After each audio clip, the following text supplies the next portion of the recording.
Very well. And we are back live. We're back live with Gods versus Eldritch Horrors. Welcome back, everybody. Welcome back to our campaign. It's welcome back to Madness, where gods here bleed, where science sins, and where nobody checks on their nerdy bard in the middle of a boss fight. Uh, no pointing any fingers, Arlen. And let's dive into let's dive into what happens when divinity meets experimental biotech and all of the existential insecurities that come bubbling up to the surface like bile in a flash lab. As yes, this is a campaign where our party is made of D&D 2024 demigods, and they are running a plot that of Call of Cthulhu campaign, and yes, the premise here is that all members of our party are somewhat curious about, for their own reasons that they came up with as part of their backstories.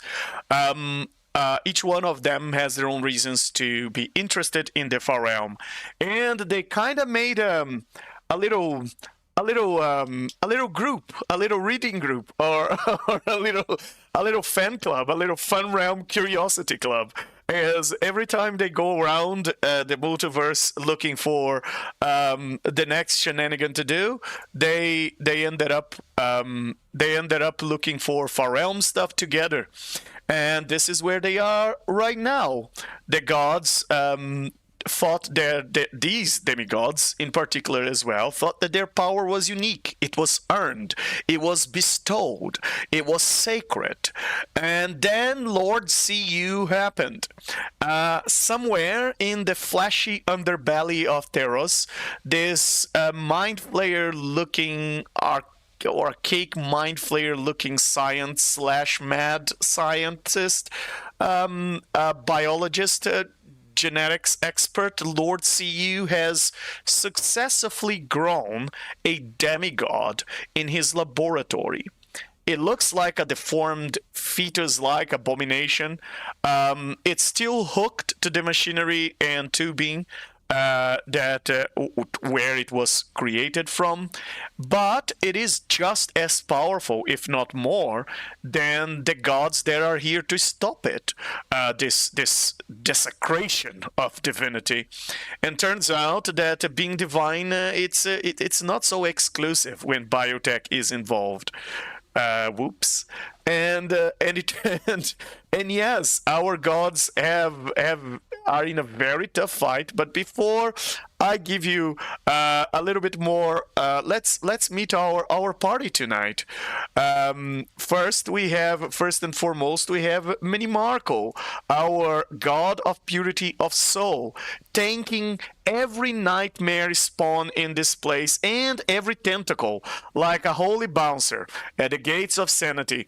And he doesn't get, I can say that for sure, he does not get paid enough for this sort of job. Manny Marco, Manny Marco, say hello to our audience. Tell us a little bit about how you're feeling tonight. Yeah, we're mid-battle. It's time to slay abominations in the name of God, myself, and all that is good. And also, I'm not getting paid enough. I'm not getting paid at all. I'm doing this for free. Kill him with fire. Always. Very well. That's how he feels today. Very well, Manny Marco. And then we have Ixtihul, our protector of the wild magic sanctuaries, transformed himself before into a colossal time dragon, just to wrestle with a deformed fetus, godlike baby. And well, it's like a very strange wrestling match. I wonder if people would pay to see that, the Time Dragon versus the Monday Night Raw, Time Dragon versus deformed fetus godlike baby.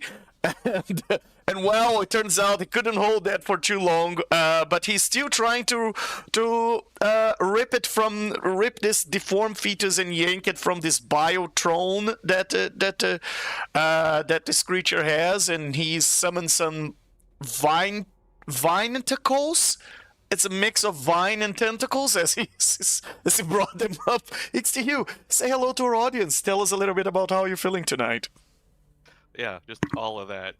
Cthulhu is just getting progressively more angry and frustrated, and was really hoping to make this clean and simple.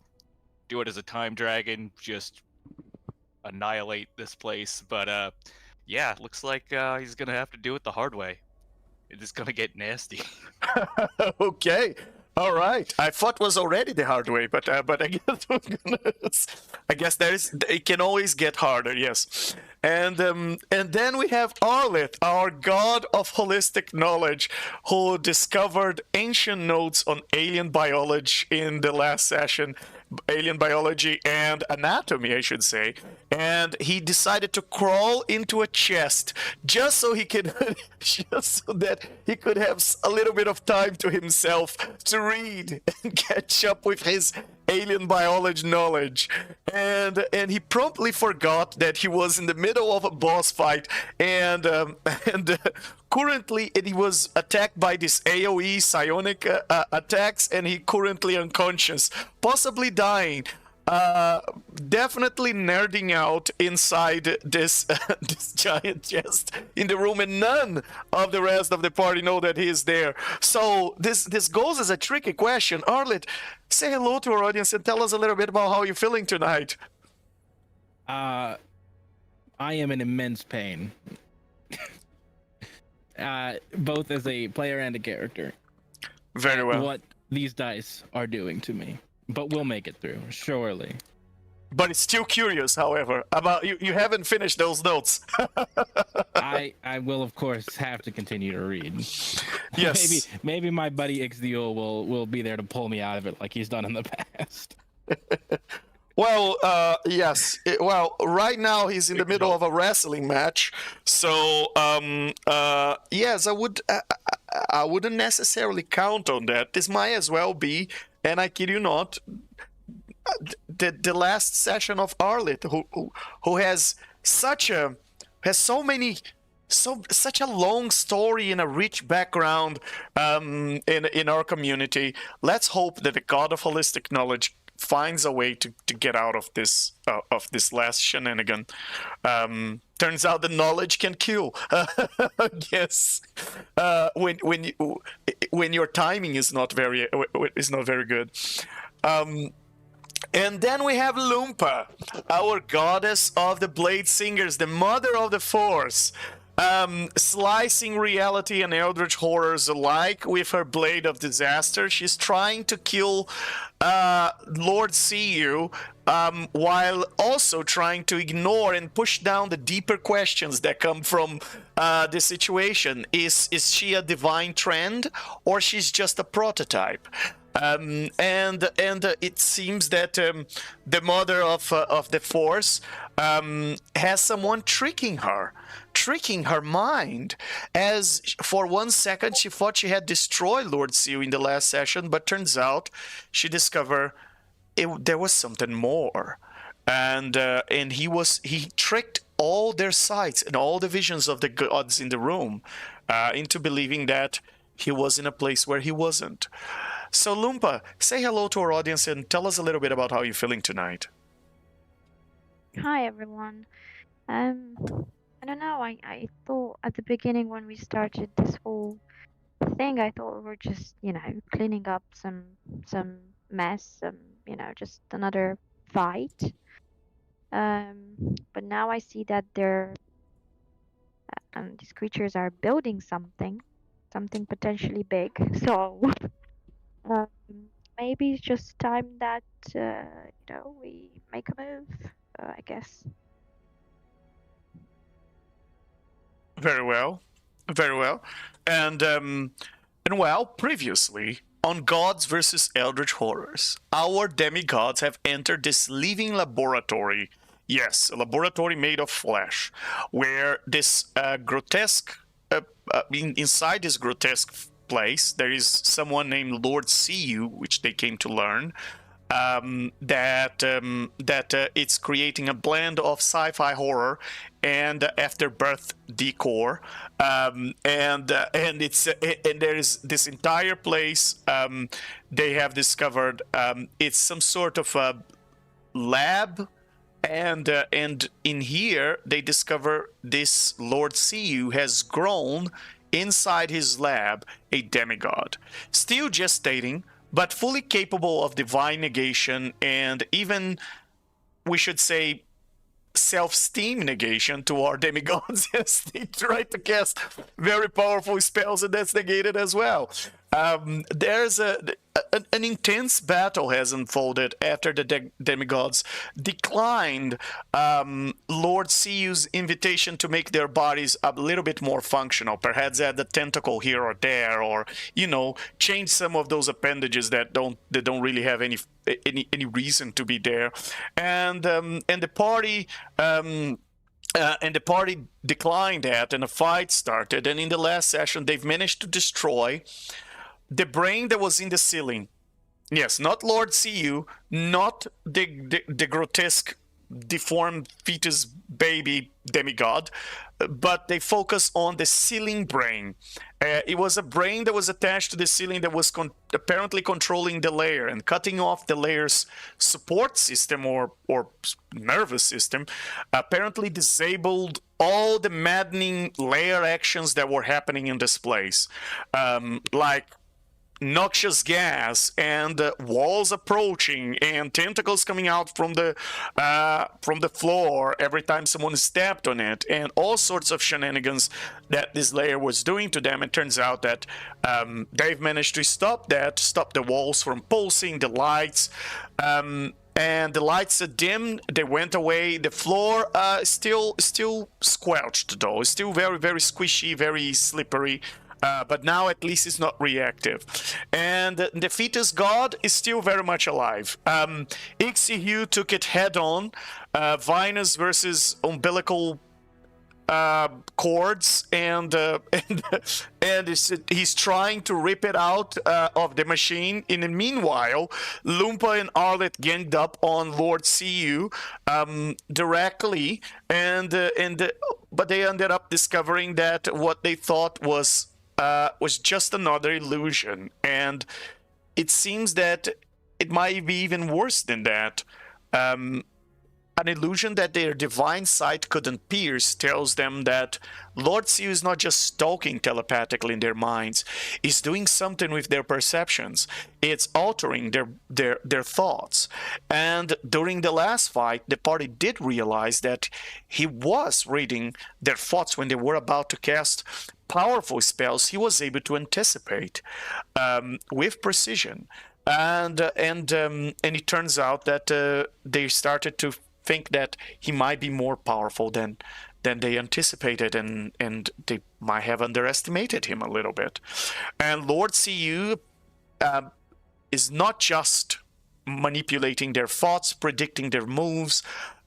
It's also psychically coordinating with his creation to shut down these powerful spells and to use their abilities in a combination. And meanwhile, while all of this is happening, Manny Markle was tanking every single thing that has been summoned in this place. All sorts of nightmares, wraiths, tentacles, and he's been dealing with all of them very to a certain extent quite well, actually. And then there was Arleth, who opened a large chest during the combat and found notes on alien anatomy and biology that apparently are from Lord See-You, and they were so interesting that he couldn't hold his curiosity, so he climbed inside, made a little cocoon for himself, closed the chest on top of him, and got so into the reading that he forgot that he was in a combat, and he got blasted by psionic blasts, and he's now bleeding out inside the chest. And no one of his party members have noticed that he is passed out. So yes, so to sum up, we have a god in a tomb, a bard in a box, and an illusionist inside our demigod's brains. And I guess we're gonna figure out if tonight they will survive this fight or become the next experiments that Lord CU will test and perform. So, and perform tests and all sorts of things on it. So with that, let me bring you guys back to the experimentation chamber of Lord CU. And there you are. All of you, I have to zoom out because the place is big. And we were back at the top of the initiative. And I'm gonna give you guys a few minutes as usual, because it's a very crucial combat, for you to figure out what you want to do and try to align on these strategies. So I'm gonna shut up for a few moments. And for our audience, I just want to say, don't forget, tonight we have another secret code coming out for our giveaway. And if you haven't yet, you can subscribe to this channel and check the message board where there's a link for our giveaway there. And I'm going to be releasing another secret code to give you extra interest for the giveaway for those of you who've been watching our lives. And on that note, let me shut up so that you guys can figure out some strategy. So we established last time that destroying the console over in front of the fetus god is gonna, or should at least, shut down the things that are keeping it alive, right? Yeah. I think So that's exactly what I wanted to say as well. Yeah. Yep. I'm thinking I'm gonna go just full beast mode and then just smash it up. Yeah, same here. I think I have my sword there, and I remember it was like 5 or 10 feet away from the sword. So I think I should kind of, even though I can't see, I should kind of still have an idea of whereabouts the console is, so I could potentially still hit it, I think. Well, I go right after you do, and I can use legendary action to wild shape before you go. So if your sword is already over near Lord Seul, it might make more sense for you to focus on that, because destroying the console should be like a cakewalk once I'm transformed. Oh, okay. All right, because the blade of disaster is next to the console. Oh, I see it now. Yeah, sorry, I was zoomed Yeah. out too far. Didn't see where it was. So I feel like if we go for Lord Seul again, this is just an illusion. I don't think it's the real one. It's just something projection, right? Do you get the same understanding I'm as not me? sure No? what the deal is with that, because I Mm, mean, with True Sight, but I don't mean, who knows how reliable True Sight is at this point, but I mean, he appears to be right. real. So it may just be a matter of like when you took him down before, that he just like had some kind Appear. of a time slip thing, or a backup plan, backup self or something that could reset, sort of. But I don't know what the deal might be there. But yeah, I definitely think that you were right last session about like taking down that console to get the, if nothing else, just to stop the Because I freaking think if we get the thing console and AOE in the then whole place. we kind of stop the thing for the big whatever deformed fetus god thing, and then I guess we can see whether that kind of potentially um, uh, does anything to Lord Seal. If he's still there, then I guess we'll still have to fight it again, right? Yeah, I mean, again, like just even anything we can do to stop the baby god from just mind blasting the whole Yeah, like every yeah. So the console is, I other think, turn. I don't know Yeah. about you guys, Arlith, Money Marco, but yeah, I think that should be our first um, thing to take down. Yeah. All right. I think we're. I mean, unless anybody else has anything else, then I think we're ready to. You ready? go. Very well. All right. So, Loompa, you're the first one to act. Actually, I'm gonna Yeah. preempt with a legendary action since this is right after Manamarco's Very well. first turn, right? Very And well. Ixtiul is going to wild shape into a mammoth. All right. Okay. We hadn't seen you in your mammoth form since the big brain maze. Yeah. Wasn't When you- very effective there, but When you try to take down a door and the door took down you. yeah, that was embarrassing. Let's all right, let's bring your mammoth size you here and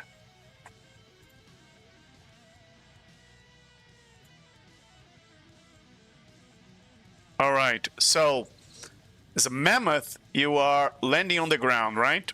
As you can't fly anymore. Because I'm not flying, and I'm even if All I right. could fly as a mammoth, I'd be too tall to fit in the room or to get And, in the altitude. Very well. You still have the bardic inspiration on you, so we're gonna keep that. And remind me, what is the you're still holding concentration on those tentacle On the vines, tentacles, yeah. on the vine tentacles. Very well. And Oh, and I do not have the dark vision as the mammoth. As the I do mammoth. still have the true sight, so only 60 feet. very well. And let me give you some bardic inspiration, and you should have. And that also gives me 60 temp HP on top of what my current HP.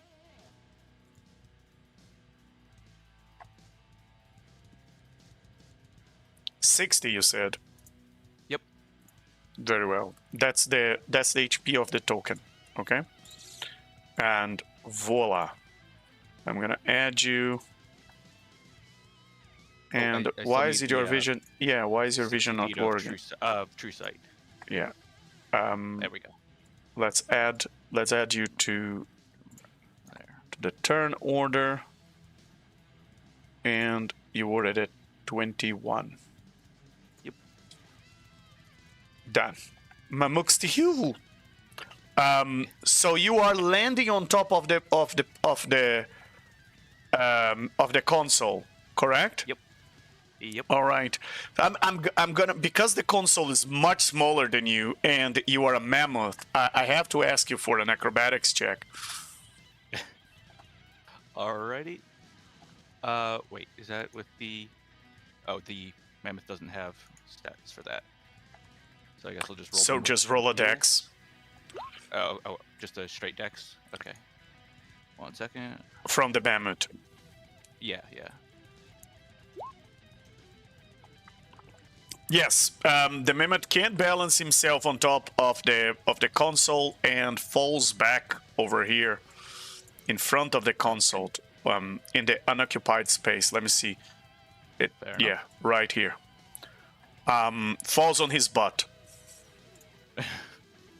And I'm gonna give him a little prone. There you go.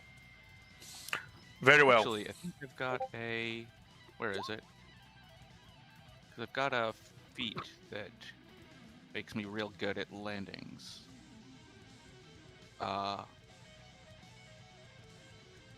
Oh, perfect landing. There it is. Yeah, increase dex by 1, reduce damage die for falling from d6 to d4. You do not fall prone after taking fall damage. You do not take damage for the first 30 feet of your fall. Oh, I guess I didn't take damage, did I? So You didn't take any damage. No, you just fell on your butt. Also, the floor is quite squishy. yeah. All right.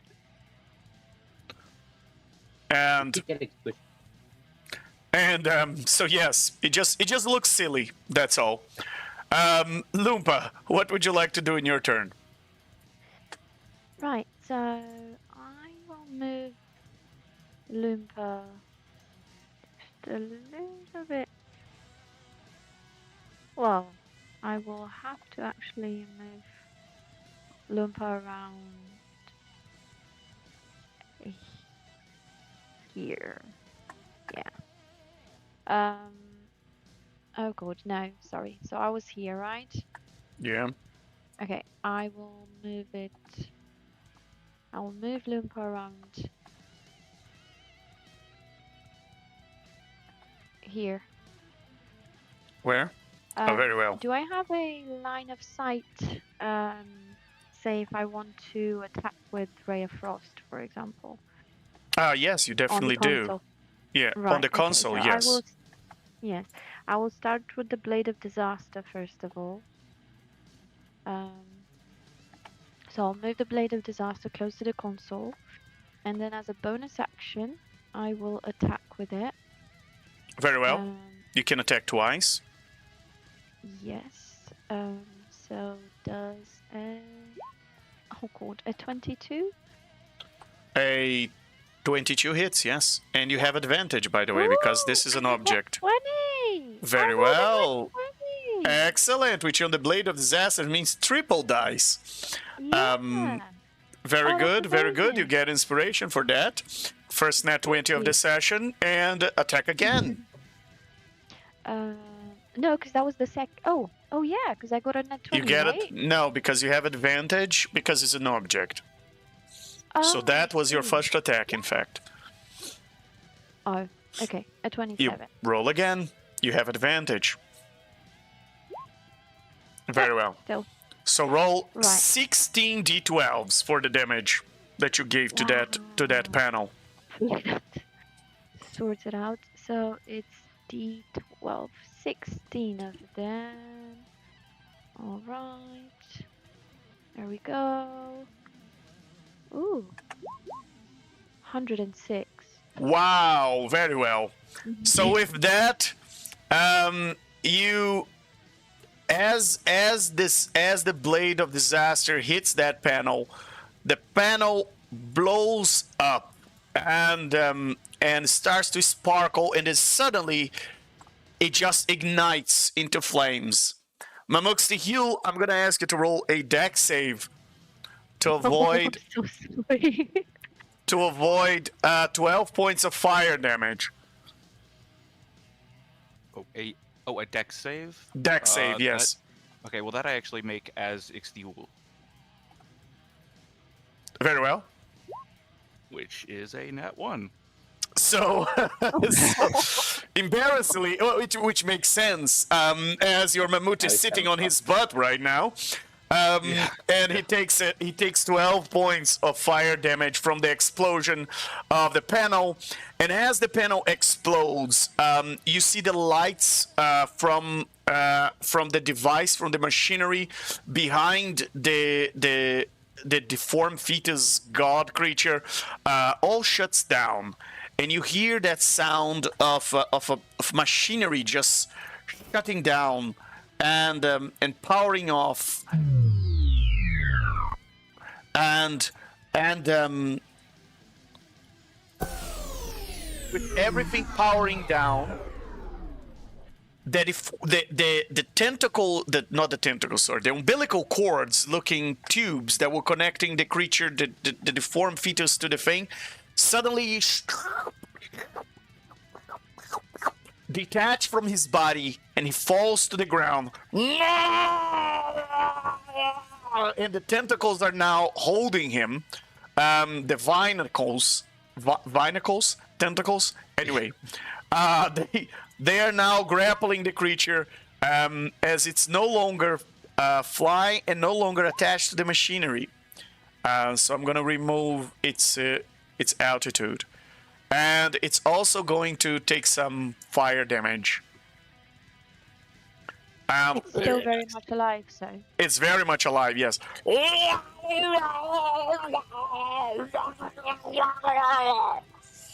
And the moment Lord Siu sees what you've done, he says, "Insolence."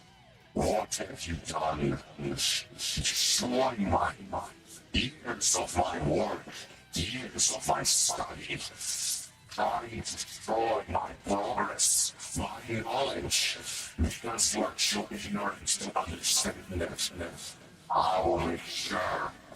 I will turn you into my next subject. You will all be lab rats, and you will regret ever coming into my lair.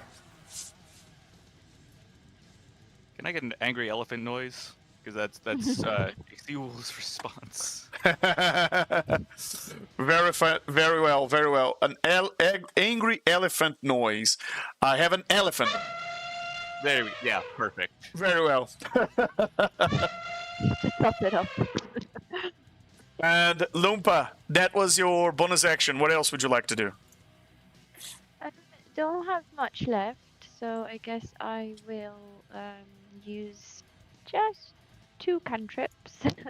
I will go for Ray of Frost. A bit of frost on the big god. So does a 33 hit? I'm guessing yes. A 33, yes. And a 25. Yes. Okay, so that is 8d8 for a total of 40 damage. 40 points of damage with Ray of 40 Frost. points. Very well. And Very that is well. the end of my turn. Yeah. Must be nice be a demigod of the Blade Singing Wizards. I'm enjoying it. Yes, it is. Yes, indeed. Yes, indeed. Very well. As you hit the creature with the Ray of Frost, you've noticed that it's unfazed by it. It doesn't seem to. You see no general effect on the creature after being hit. It might have been just because the attack is too weak, or for any other reason you might think of. And with that, as a legendary action, Lord See will attempt to gather your mind. And Necroloompa, Loompa. I keep saying Necroloompa because force of habit. Anyway, within 60 feet of him. Oh yeah, he's gonna catch everybody. All of you except Arlith, because let's give an Arlith a break. He's going through a tough moment right now. All of you gotta do a DC 19 Wisdom saving throw to avoid 49 points of psychic damage and being dazed for 1 minute. And that's a DC 24. Not 19, sorry. DC 24 Wisdom saving throw. Very well. I don't even need my fancy Gosha player feat to do anything. Gosha fails and is destroyed by this attack. Falls to the ground, unconscious, and dead from the psychic attack. And you can see Gosha is in bad shape and has that expression of pain, silent scream on its face, with its eyes just twisted up as it falls to the ground of that platform. And lords, and for those, since all of you pass, you all take 25 points of psychic damage. Loompa, you have resistance, right? So you take 13. You do as well. You do as well, so you take 13. And I need to get me a ring of psychic somewhere. Yes, and Minimarco, you take 25. Mamux, to you, Loompa and Minimarco, roll concentration checks for me. What am I concentrating? You are concentrating on an aura. Oh, is it the healing one? Yeah. A DC what? That's great. The DC is very low. For you is 10, for XTU is 10, for Marco okay. is 13. Very well. It's fine. I got 20. Yes. Usually only on a nat 1 you guys are gonna lose the concentration as demigods. Must be nice. And we're back to Arlith. Arlith, as you have to roll. Yeah. Yeah. It be XTU? He's got a initiative of 21. Oh Why am yes. I Did you below- switch? Did you below switch two? with someone in the previous round? Probably. Let me bring That you. might have been, Okay. yeah. There were issues last time with Windows Oh, token right, switch. yeah, because when I got deleted. Very well. So with that, Mamux to heal. What would you like to do? Getting up is move, like part of a move action, right? Yes, it's half of your movement. Okay.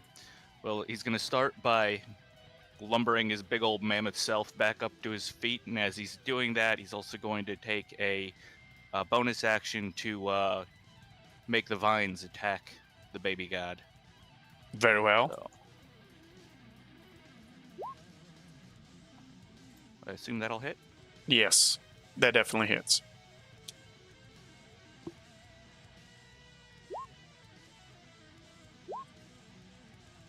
Yeah, come on. Very well. And boop. That's 18, 21, 25, and 13 Very well. bludgeoning damage. And you hear that god just going.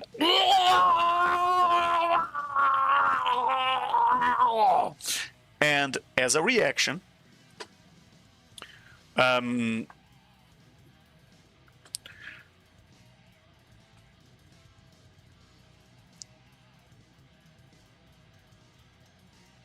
yeah.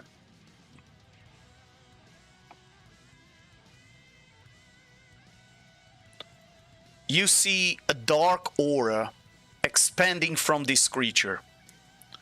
A radius of about 30 feet.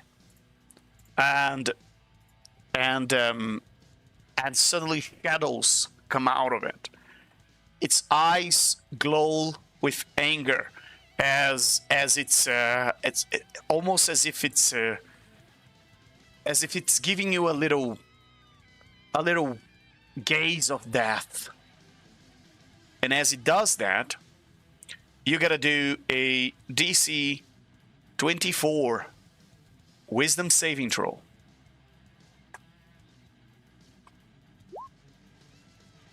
Big Excellent. command shot. Yes. So, if you had failed this, because you can feel the shivering cold going up and down your spine, if you had failed this, you would probably have dropped dead. Yikes. And while you are inside this aura, you don't know why, but you feel as if you have been weakened. What else would you like to do, Mamux to heal? Well, let's fight this darkness with a little light. And the mammoth is going to start to glow, to shine, to just radiate pure moonlight until it appears as though the entire mammoth is made of pure moonlight. Very well. And that is not what I wanted to do. I wanted to display in VTT. Yeah.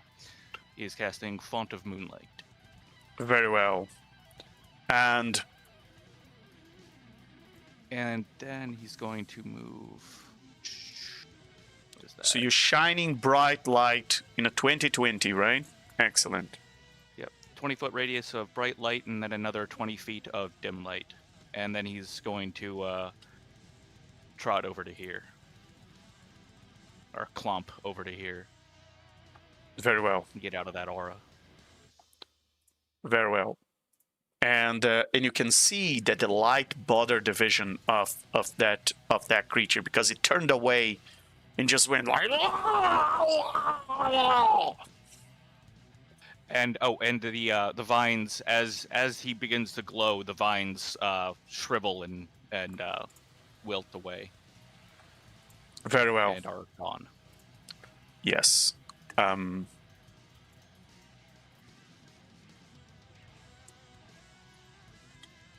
Very well. And is that the end of your turn? Yep. I think that is everything. Very well. So, the moment we were waiting for, Arleth, as crucial moment in this campaign, roll your death save.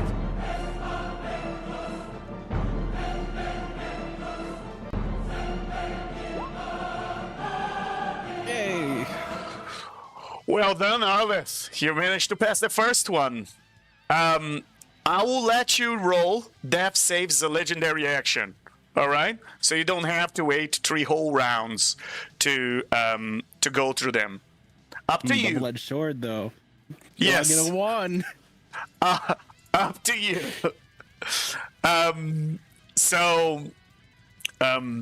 If you would like to do as a legendary action, you can do another one now. Would you like to? Oh, I don't have to wait till another person's turn. Yeah, well, because Ixtihu just finished him. Just finished his, okay. yes.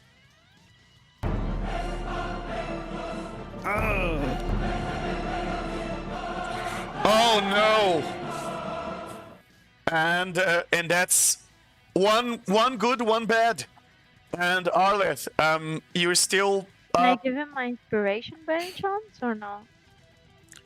This is 2024 rules, so heroic inspiration would work on any dice. So yes, by all means, you can give him your inspiration. Yes, please.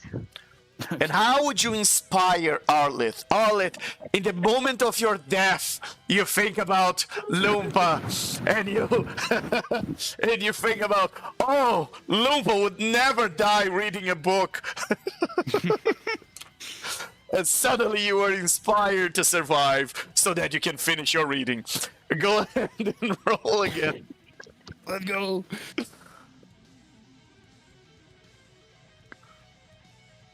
Oh, I was waiting for the music drop. I have to push the button. Oh, Okay, yes, well, wait. Oh! Very well, very well. I was about to press the button. You were faster than I did. Very well. And with that, Arleth, you are 2-1, or 2-0, because that was a reroll. 2-0. Very well. One more success, and you'll be able to to pass. And you can roll this at any point because you regain your legendary action that you just used at the start of your round. So you still have a legendary action for this round. So in this round, we might discover if you are going to survive or not. And it's now the turn of Lord Siu. And I must remind you, Arleth, when there's AoEs and things like that that you fail, every time you take damage, you unfortunately have a failed death save. So you might want to save yourself faster than you can take psionic AoE and whatnot. Very well. I mean, Oh boy. I still Just don't. get double tap, automatically dead. I still don't wake up unless I get a nat 20, right? That is true. That is true. That is true. And Ixtihu, why are you calling Boon of Spell Recall 1d4? How did you do that? Oh, I was just checking to see if I needed to expend spell slot for when I cast Font of Moonlight. Very well. And well, it's Lord Siu's turn, and he is going to fly all the way towards Lumpa as he's going to give her his full undivided attention. Aww. And with his full undivided attention, here comes 4 strikes on you, Lumpa, as he's pissed off at you for what you've done. He has so many cool options. Let's start with his tentacles. Because, well, that's the kind of Why not? that's the kind of mind flayer he is, and here comes And that's a 28 to hit you, Loompa. Does that hit you? Nope. No, because you have an AC of 33. Because I blade do. singers are one of those things that that motivated the creation of a whole new set of core rules. Um, and now he's going to. Yes. He releases a surge of energy from his mind, and everybody in the room gotta do a DC 24 Constitution saving throw to avoid, I kid you not, 76 points of psychic damage on a fail save, half as much on a successful one. If you drop to 0 hit point, while you take this damage, your brain explodes, and if you can't survive without a brain, you die. As a reaction, Yes. he's just gonna blast his trunk straight at Lord Sewell and divinely negate that. That's not a spell. It is a It's a magical psionic effect effect, though. and a psionic attack. Very well. You divinely negate his power. Very good. Very good. Let's burn those essences. And can I get another elephant noise?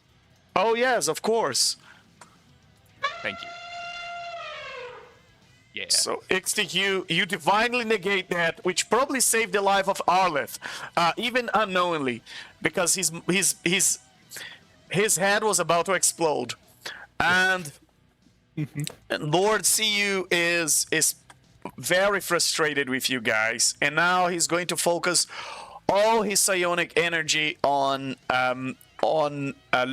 And Loompa, you gotta do.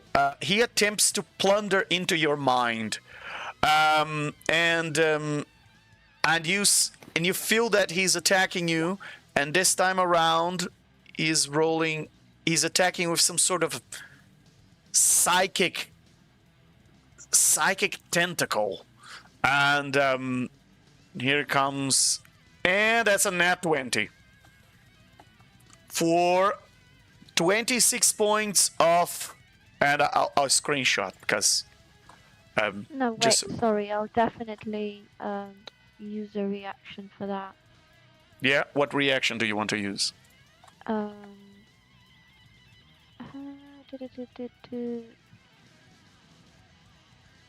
What is there? What can I use? Oh god, so sorry. Divine something. Divine something. Divine Divine resistance or divine negation? divine negation won't negate the attack. Oh wow, okay. So, okay. So divine negation won't. Okay, so I can't make him. Okay, silvery barbs. Silver Is barbs, my work, yes. Yeah, let's go with that. Silvery barbs. Very well. So with silvery barbs, he rolls a 26, which misses you. Alright. Um, I'll give the advantage to Arleth. very well, very well.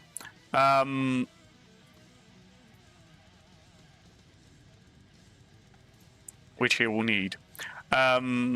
Although the advantage of silver barbs only works for attack rolls, ability checks, or saving throws that he makes within 1 minute.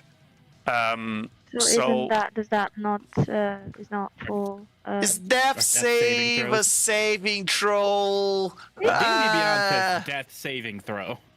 very well, very well. Let's go. Yes, all right. You can use a death saving throw. Why not? This was his third attack, and finally his fourth attack. He is going to attempt to plunder into your mind, and you got to do a DC 24 intelligence saving throw to avoid 44 points of psychic damage and having your memories transferred. interesting. Oh, Yes. Oh. You're not fun at all. You take 11 points, accounting for your resistance. You take 11 points of psychic damage. You roll a concentration check.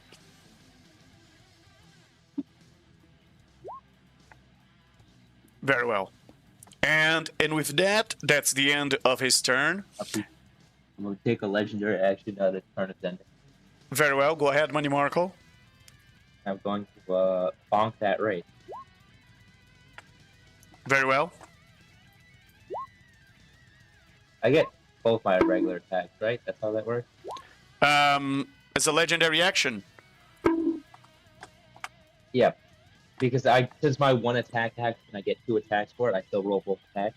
No, I think you just get 1 attack. But let's check. Yes, attack with the standard extra attacks. Yes, if available, but without action surge and similar multiplying effects. Yes, so you get your multi attacks. Yes, so that's it 2 bonks. 3 times for some reason. Ignore the last one. I don't know Very why well. it rolled next time. Very well. Let's ignore the last one. And with that, you get 31, 34. Yes. You hear the wraith just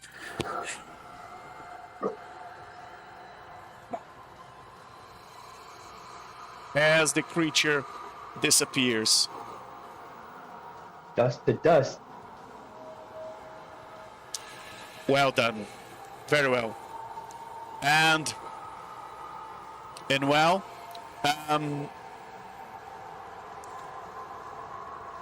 it's still going. And the deformed fetus god start to drag himself on the ground. 20 feet. All the way over here. And yeah. And it gets Necrolumpa and Memuxtihu inside his aura. And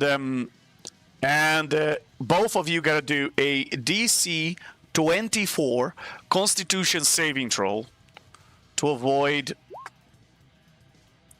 26 points of necrotic damage. You've gotta be kidding me. Wow. And you Anybody take. got inspiration I could borrow? Does anyone have inspiration?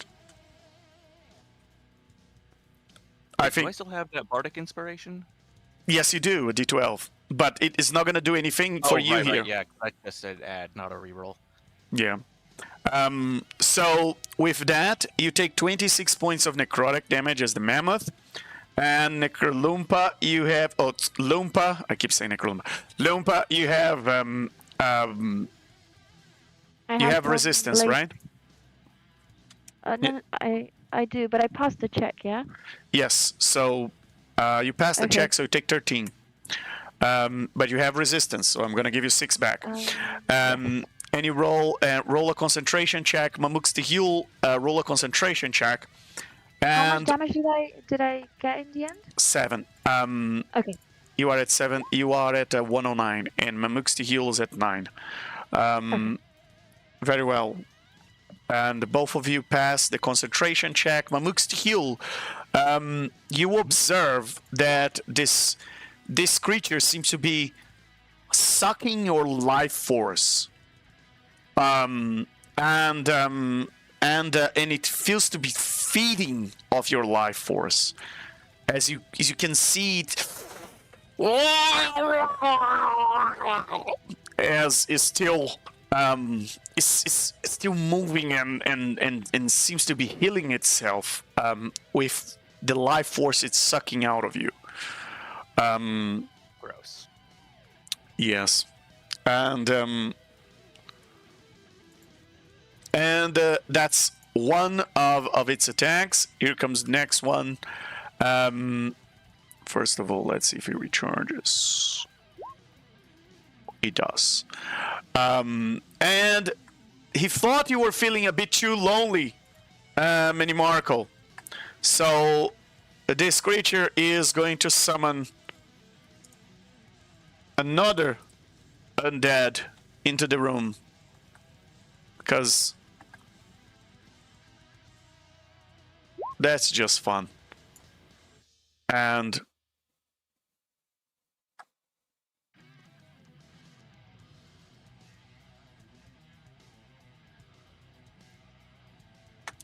in Marco, standing in front of you is a fully armored undead paladin of sorts. Let me give So, you... like, a Death Knight? Yes, exactly. A Death Knight.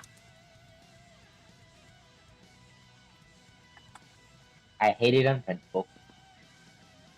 And it's standing there in front of you in its dark, in its whole dark armor, black metal. Doesn't have the horse though. It's just the Death Knight. Guess that should good, make you feel because better somehow. No, because if you had a horse, I was gonna have to stop and summon my horse and waste around. Well, it's standing there and it's going to attack in its own initiative. Fun times. And that was the second action. Here comes the next one.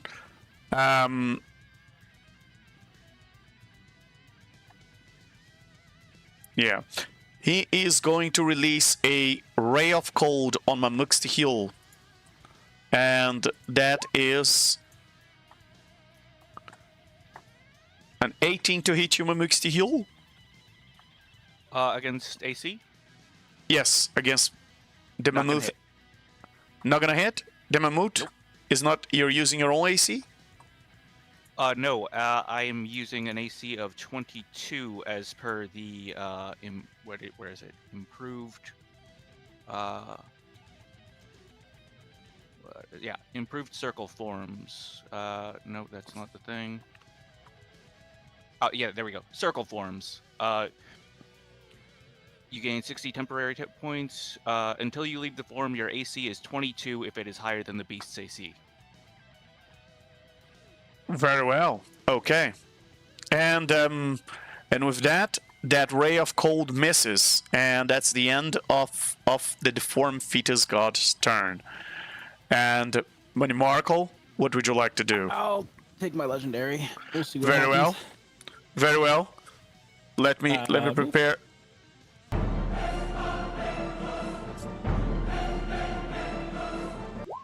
Well, You've rolled with advantage. Very well. And you've passed. And that's 3 successes. You are stable now. Congratulations, Arlith. You are not dying. Until you not take living damage yet either, again. though. Until Yes. I take damage. Until you take damage again. But Arlith, for the time being, it seems you are stable. And you are safe. Marco, what would you like to do? And I have to say, Marco, roll an insight. Sure. Roll an insight. 23. Excellent. Marco, you find particularly strange that Arleth is gone from the fight for so long. You think that he might have fallen into a trap, or there's something inside that chest, or maybe he's trapped inside that chest. That's not like him. Or, oh wait, no, maybe it is. When you think about it, when he was reading that book, so you wonder if there's something happening to him. But definitely something... There's definitely something odd about this. I don't see the chest. Like,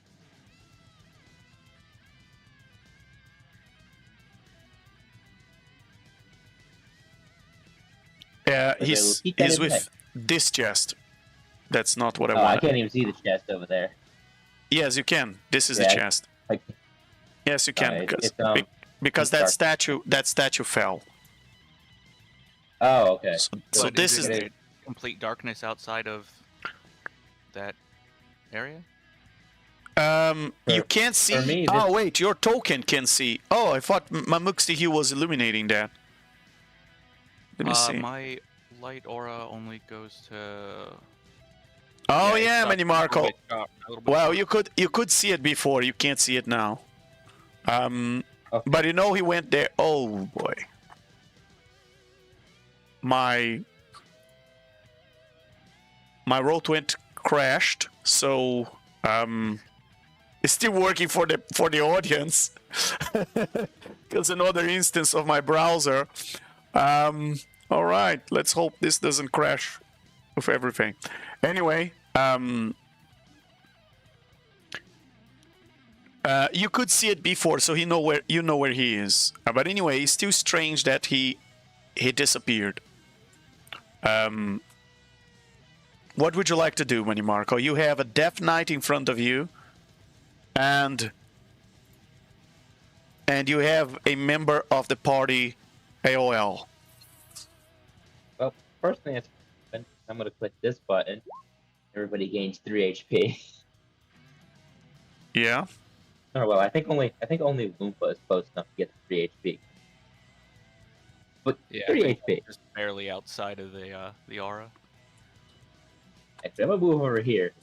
I mean, that doesn't change anything. 3 All HP. right. I have a bad news to tell you, however.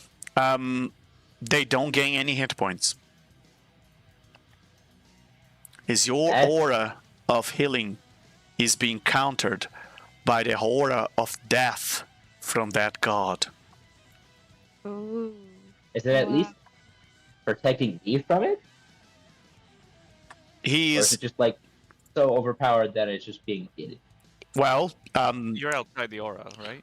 you are outside the aura, but Lumpa, I was referring to Lumpa and Mamux to heal. You still heal for 3. And by the way, very brave of you to march towards a Death Knight with 19 hit points left, I gotta say. I That's have a very inspiring. Secret tool for later. We don't need to bet. Very well. I've still got the boon of recovery forever. If I get knocked down, I'm gonna get right back up. Very well.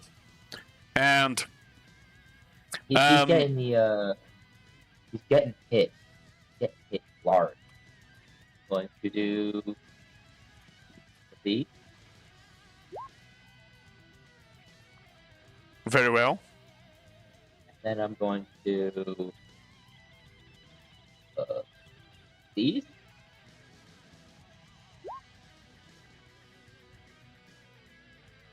This second attack.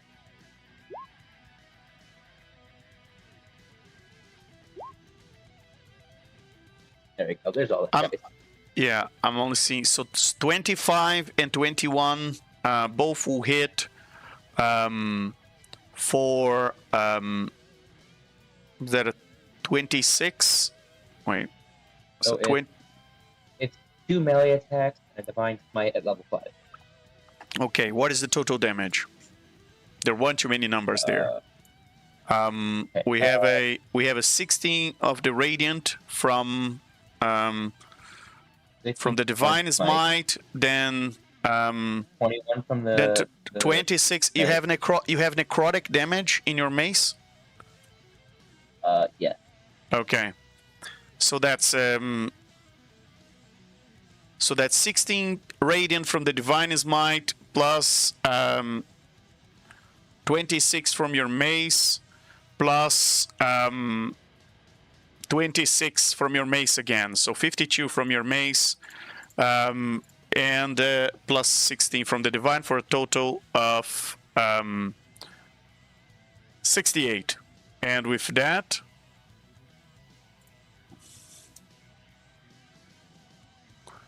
very well. Those are all your Good, I like attacks? that. Yep. Very well. As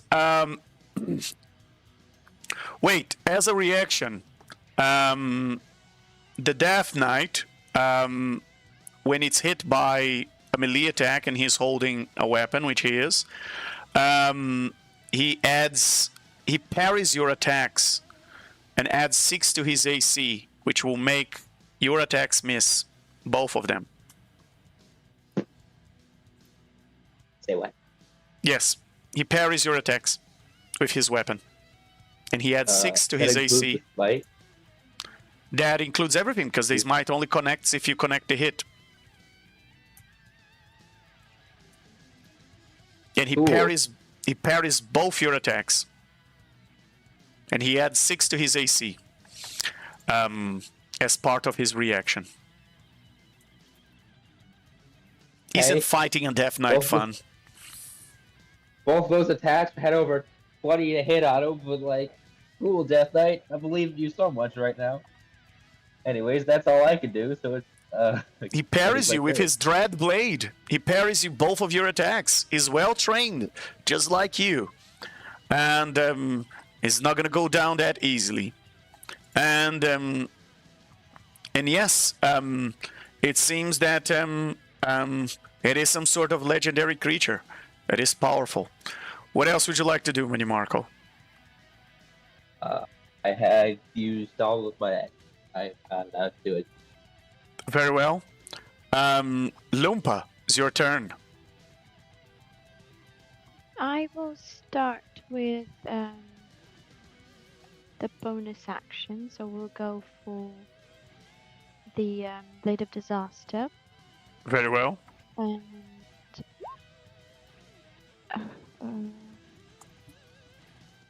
33. Very well. Who are you attacking with the Blade of Disaster? The deformed god. Very well. 33 will hit, yes. And a 23. And a 23 will hit as well, yes. Alright, so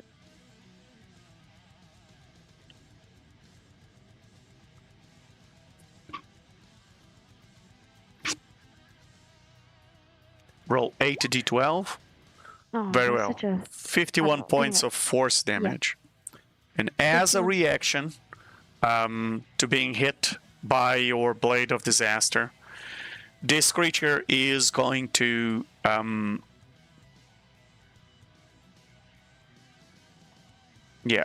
is going to force you to do a DC 24 Constitution saving throw, and Mimic's to heal, that applies to you as well because you are in his aura, to avoid 26 points of necrotic damage.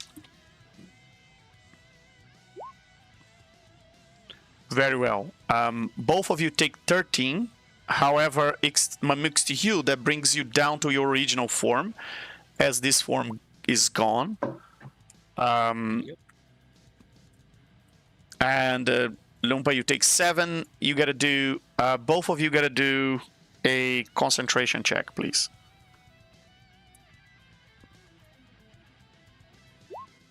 It was so close to being a 1. 29. Very well. And both of you passed. You're still holding concentration. Mamuk's to you. I'm going to put you in the center there. Mamuk's to you. Your light is still ongoing, so let me put your light there. And now it's just Ixtihu's, no longer Mamuk's to you. Oh. Yeah. And I guess my And- light's a little bit smaller since it's 20 feet and 40 feet effectively from a small creature, or a medium creature instead of a huge creature. Yes, indeed. And by the way, 4 points out of the 13 you took pass to your normal form. And you notice that this creature seemed to be sucking that life force and regenerating himself with this reaction. Lumpa, what else would you like to do in your turn? Quick question. If I move Loompa around here, Hmm. do I get an opportunity attack from Lord Seal? No, you're still in the vicinity. Yeah. Yeah. Okay. So I will want to use Booming Blade to attack with my Humming Longsword. Very well. So I will go for. Your Oh, good, you said your yeah. your humming longsword. Yep. Very well. And I will attack the death thing. What is The it? Death The death. Knight or Lord Sea? You don't have reach to the Death Knight. You would have to move. Am I not right there? Okay, so You're here. attacking Lord Sea. Yeah, you would have to be here in between the two of them to attack. Yeah. All right. Yeah, that's fine. So I rolled a 37. Does that hit? Who? The death death knight. Yes, it does hit, but you have advantage because of money mark on the other side. So roll again. Oh, beautiful. You are flanking. Oh no. Very well. Roll damage. So I'm gonna roll again. So I guess again advantage. Nope, 37 again, the biggest. Okay. So that will be 2d8. No, I'll just roll it like that. What is it? 32. Another 32, so 64. And then... Oh, did that work? Yes, you hit the creature twice. Another 19 and another 11. Very well. So Blade. very well for the thunder damage from the booming blade. So 11, 19, and 64.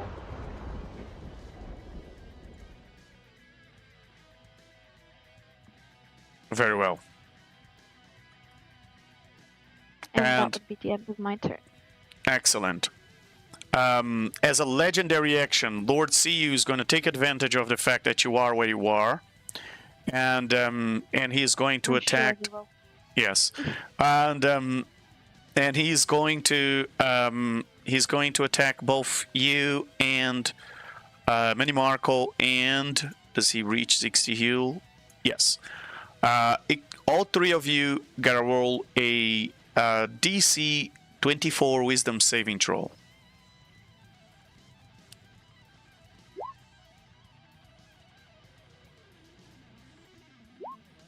Hey, that's way.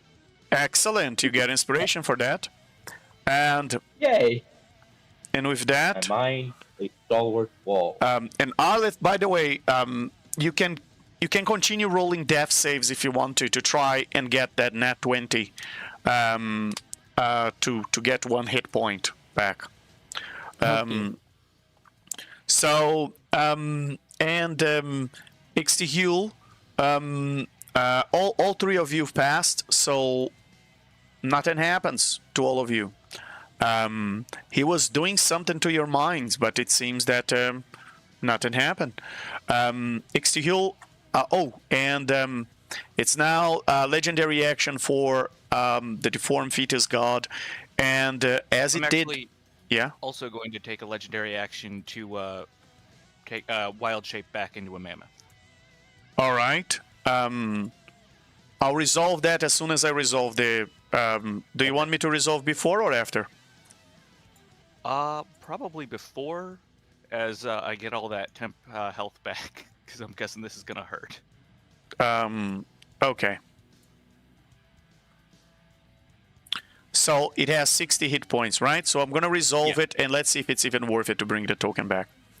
All right. So the deformed fetus god just goes and does one of those strange wails and just goes. And this withering wail just fills the room, and everybody in the room gotta do a DC 24 Constitution saving throw, or gain 1 level of exhaustion. Arleth, you can avoid this. I can't avoid this? You can. You avoid this. Oh, you don't okay. have to roll. With the auras, I pass, right? Yes. 23. You've passed, yes. That would be level 4. And let me bring Mamux to heal back. There we go.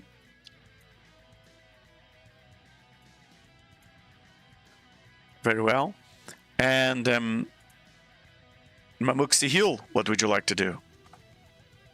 All right, he's going to kind of clump around over to here, and then just charge straight for this thing, and just start going to town with his tusks at it.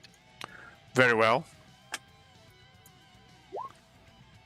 And it's prone, right? No, it is prone. So I get advantage on attacks? Yes. Awesome. Alright, so the first attack, it was an 18. And That hits. second attack is a 29. Very well. I assume none of those piercing damages are magical, right? They're all magical. Oh, very well. In fact, I've got more things to roll because of the Font of Moonlight and improved Lunar Radiance. So Very both well. of those attacks get... Well, the first one gets a one... takes an additional... Oh, also, all of that damage, all of this damage is going to be radiant, not piercing. All of it is radiant damage. Okay. And that is the... Okay, so the first one gets an additional 5 points of radiant damage. Both of them are going to get... Or, well, the first one is also going to get... 1 second. There's a lot here. Where is that spell? There it is. Okay, no, there it is. All right. So the first one gets an additional 7 points of radiant damage, and the second one gets an additional 8 points of radiant damage. Excellent. Describe those attacks to us, Mamux to heal. All right. So this massive mammoth that is just made of pure dazzling moonlight just slams into the side of this this giant monster blob fetus thing in an explosion of sparks and light as it just digs both of its massive tusks like right into its side, and just you see the thing start to glow from inside where the tusks are, burning away at its flesh. And then it rears back on the mammoth, pulls its tusks out, rears back on its hind feet, and slams down with its front feet into the mammoth. And another, I'm assuming a DC 18 hit, or an 18 hits. Yes. Oh no, you get to make a DC 18 Dex save, or it takes the damage. It's not an attack roll. And as you hit that creature so many times, for a second there, is almost as if the time had stopped, and you can hear the pulse of the heartbeat of this creature simply stopping. And as its heart stops, the chamber starts to pulse, but not from its walls. It seems something inside this creature is pulsing. A heartbeat that perhaps should not even exist. And as the last cry, the dying, deformed fetus god just echo this wail into the room.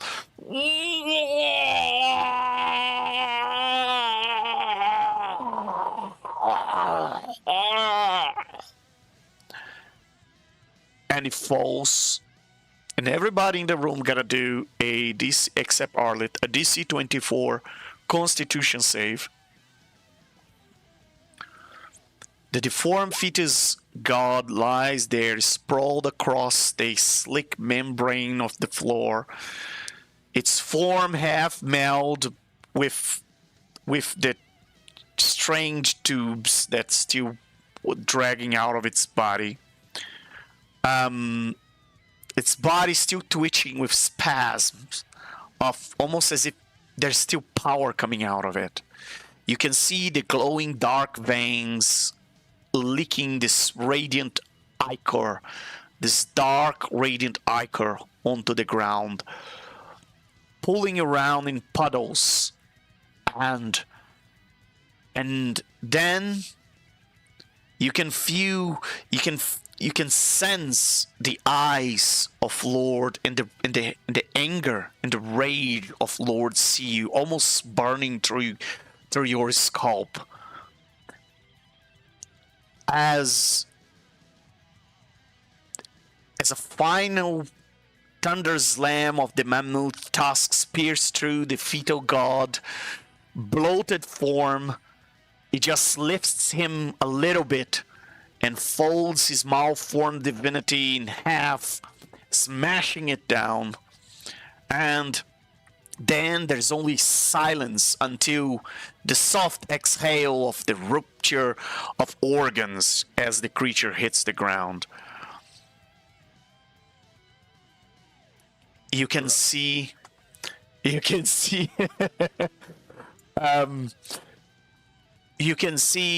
that the dark aura that this creature was creating starts to vanish. Did anyone fail that con save? I got a nat 20. Very well. Manny Marco, what did you get? 35. 35. Venus, I Lumpa, don't you think you failed? No, I don't think so because I have a Isn't there I plus gain a 6, plus whatever? 10. for ours? I gain a plus 10 bonus to any con saving throw from my blade song. For concentration. So this is not it. This is not a concentration check. It's a constitution Is it saving not? throw. But you pass because of the There's auras. a con saving throw. Well, no, you don't pass because of the auras. You have +4 from the auras. Yeah, but Ah, it's telling me that I get a plus 10 bonus to any con saving throw. So To is any that not what I con just saving did? throw. Okay. If it specifies any, then yes. Yes. Bonus to any con saving throw you make to maintain your concentration on a spell. Oh, sorry, I didn't read. Yeah, it's, gotta read the full Until sentence. the end. To Okay. be fair, Uh, that is worded a bit weird. Yes, and it is you with the +4 from the auras because Arlet aura is not live now. that's fine. I'll use one of those. What is it? Thing that you choose to. You can use divine resistance to automatically pass a Or- failed saving throw You can, thing. I got inspiration. You can use my inspiration. Don't waste your ass to do that. All right, then roll again. You sure? Yeah. Okay. I Now passed. I'm I'm good. scared when I have to use someone else's. Oh no! I rolled a 3. I'm not Got doing 1 it point yet. higher. Oh god. You've yes. Is that enough with the bonuses? No, No, that's not. It's one that's short. one isn't it? short. Did I get an inspiration from the nat 20 on that roll? Sure. All right, you can have mine. Okay. Okay. Let's hope it's not a net 1 now. Okay. Got it. 29. There we Thank go. you guys. Very well. Thank you. Let's not. Now that the creature is dead on the ground, and you survived that last wail that it gave, I can tell you that wail would have dropped you to 0 hit points, as if you had failed this saved, and instantly. And Mamux to heal, as you finish the last attack, you hear Lord No. You've destroyed my work, destroyed my laboratory, so you can keep your ignorance going. You think you are superior. You think you are passing judgment on me. No, you are not. You will pay for this insolence.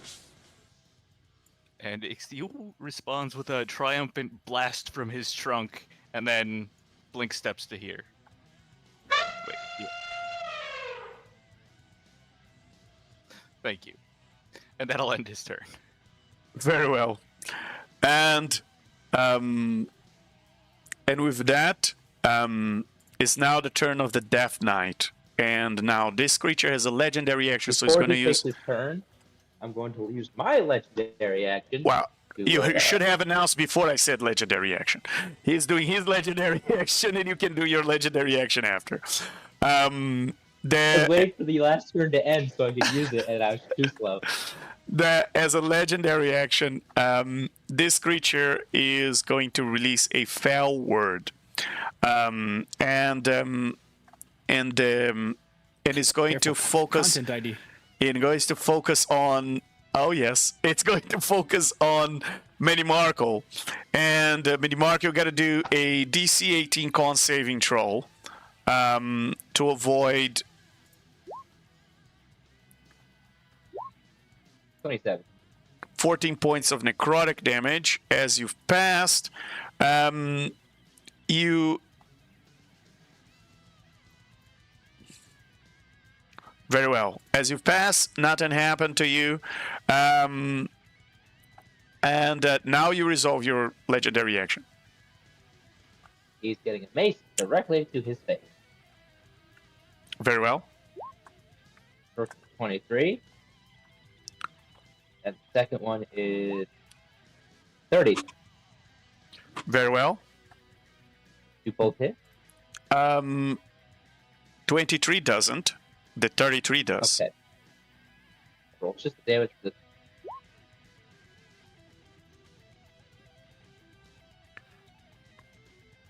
Very well. And you can hear the ting on the armor as it shakes throughout the entire armor as you hit him with your mace. And in the Death Knight, it's still, it's almost as if it just ignores the damage. It just keeps going. This creature is an undead after all. And now, as its proper turn, it's going to attack you 3 times. The first thing it's going to do is going to release a Hellfire Orb right there on top of Necrolumpa and Manimarkle. It will center right here, so it catches the 2 of you, but not Lord Seal. Yeah. So the 2 of you gotta roll a, which should be easy enough for you guys, a Dex 18 saving throw. And That looked like it also catches the mammoth. Should I also be rolling these? it does, yes, you should. Dex saving throw. And that's to avoid, you should not be seeing that.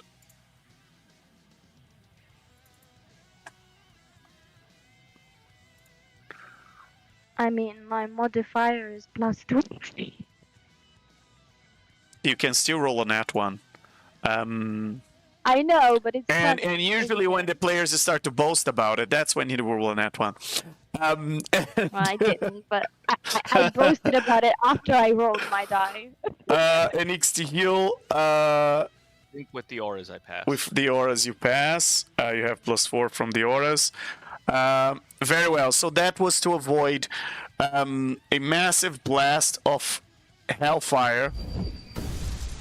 That gives 38 points of fire damage and 47 points of necrotic damage. So since you guys pass, you only take half of that, which is 43 points of damage altogether. So, Mamuxi heal, you had 60. Down to you- 17. You're now down to 17. And you got to do a concentration check, DC 22. And exactly, yeah, that's exactly it. Yes, that's the number. And Manimarco, you drop to 0 hit points. And then I jump back to half. Very well, with your bone of recovery.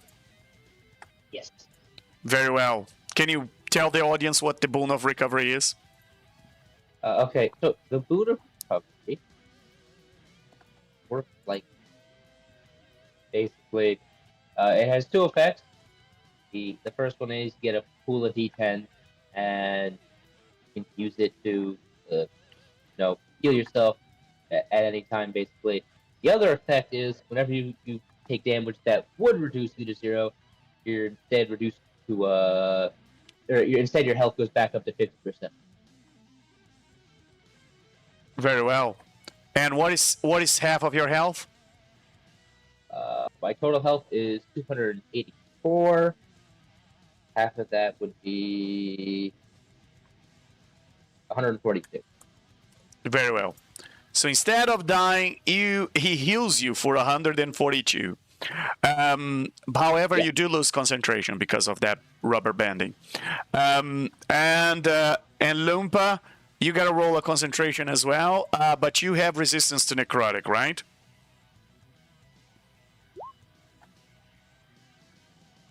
You have resistance to necrotic, do. so Yeah. so for you the damage is 12 less, so it's 31 points of damage, and you've passed your concentration check, so your blade of disaster is still there. Beautiful. And that was one of its actions. And here comes the next one. Is going to attack with his dread blade, Manimarco. Yep. And Manimarco, that's a 26 to hit you. Would that hit? That's way beyond what I have. Very well. So that's 12 slashing plus 19 necrotic for a total of 31. And then it's going to turn his attention and it will attack Lumpa with the same blade. And Lumpa, he has advantage on this because he's flanking you with Lord Seal. Okay.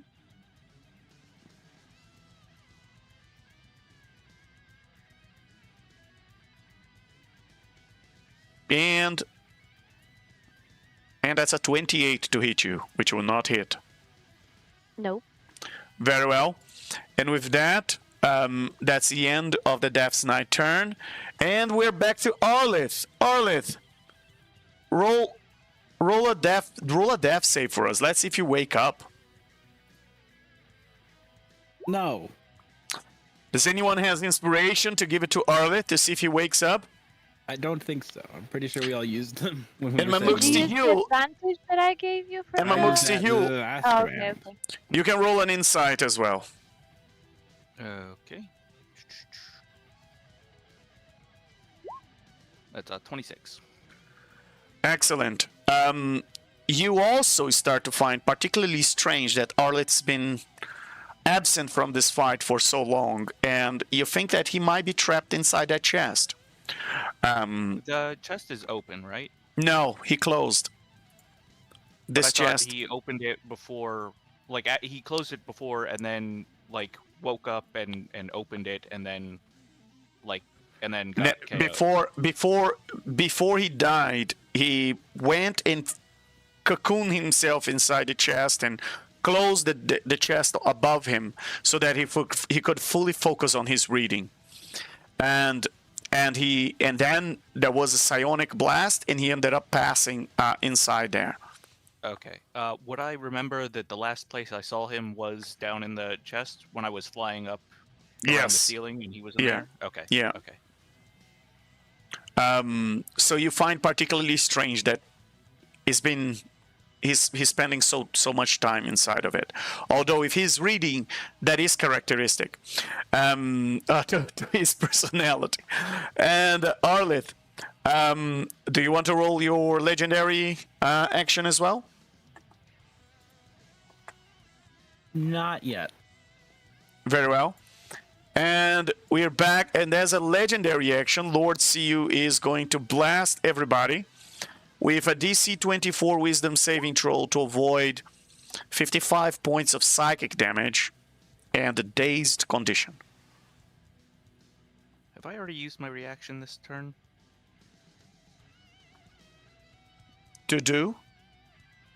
I mean, have I used my reaction, like, in this turn? I don't think so. Oh, well, then I'm gonna divine negate that. Very well. Again, just Let's burn those essences. blowing his, And- just blowing his trunk straight at Lord Seul. Very well. The And- defiance. And before we start Lord Siu's next turn, let's take a quick bio break, everybody. We should be back in about 10-ish minutes, and yeah, and we'll be right back, everybody. Thanks for watching.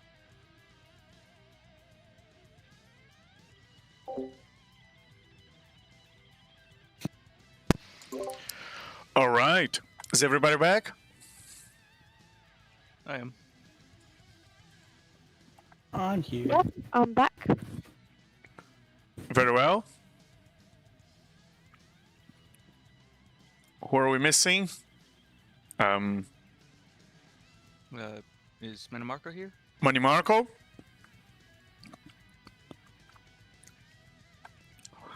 All right. So while we wait for Money Marco, for those of you who've been watching us, thank you so much for watching. If you haven't already, please subscribe to our channel so you can get a notification every time we're live or every time we release new content. We have a lot of cool stuff coming up in the future. We have a whole schedule of things planned, and we have an ongoing giveaway until mid-March. And for those of you watching, we have a secret code for you tonight. And the secret code for you tonight is all caps, no spaces. Gods are players too. And I'm gonna put here in the chat for everybody to watch it. You can for everybody to use. And if you're looking for the link for our giveaway, you can head to our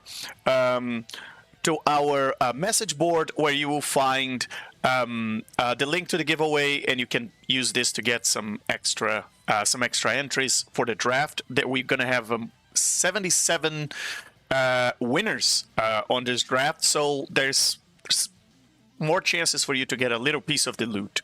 And there's a bunch of cool prizes and things. And yes, we started this originally when we started to celebrate a giveaway of 1,000, and my goodness, we're already passing 2,000. So thank you so much, everybody who is engaging with us and who's subscribing and liking and commenting. It's truly a pleasure having you here. It's been overwhelming good reception from everybody, and we appreciate that. And with that, Money Marco, is Money Marco back? Yeah, I just got back. Very All well. right. Let me bring you guys back to the fray. Oh, And all right, and we were in Lord Seal's turn, and he was about to start his turn. And the first thing he's going to do is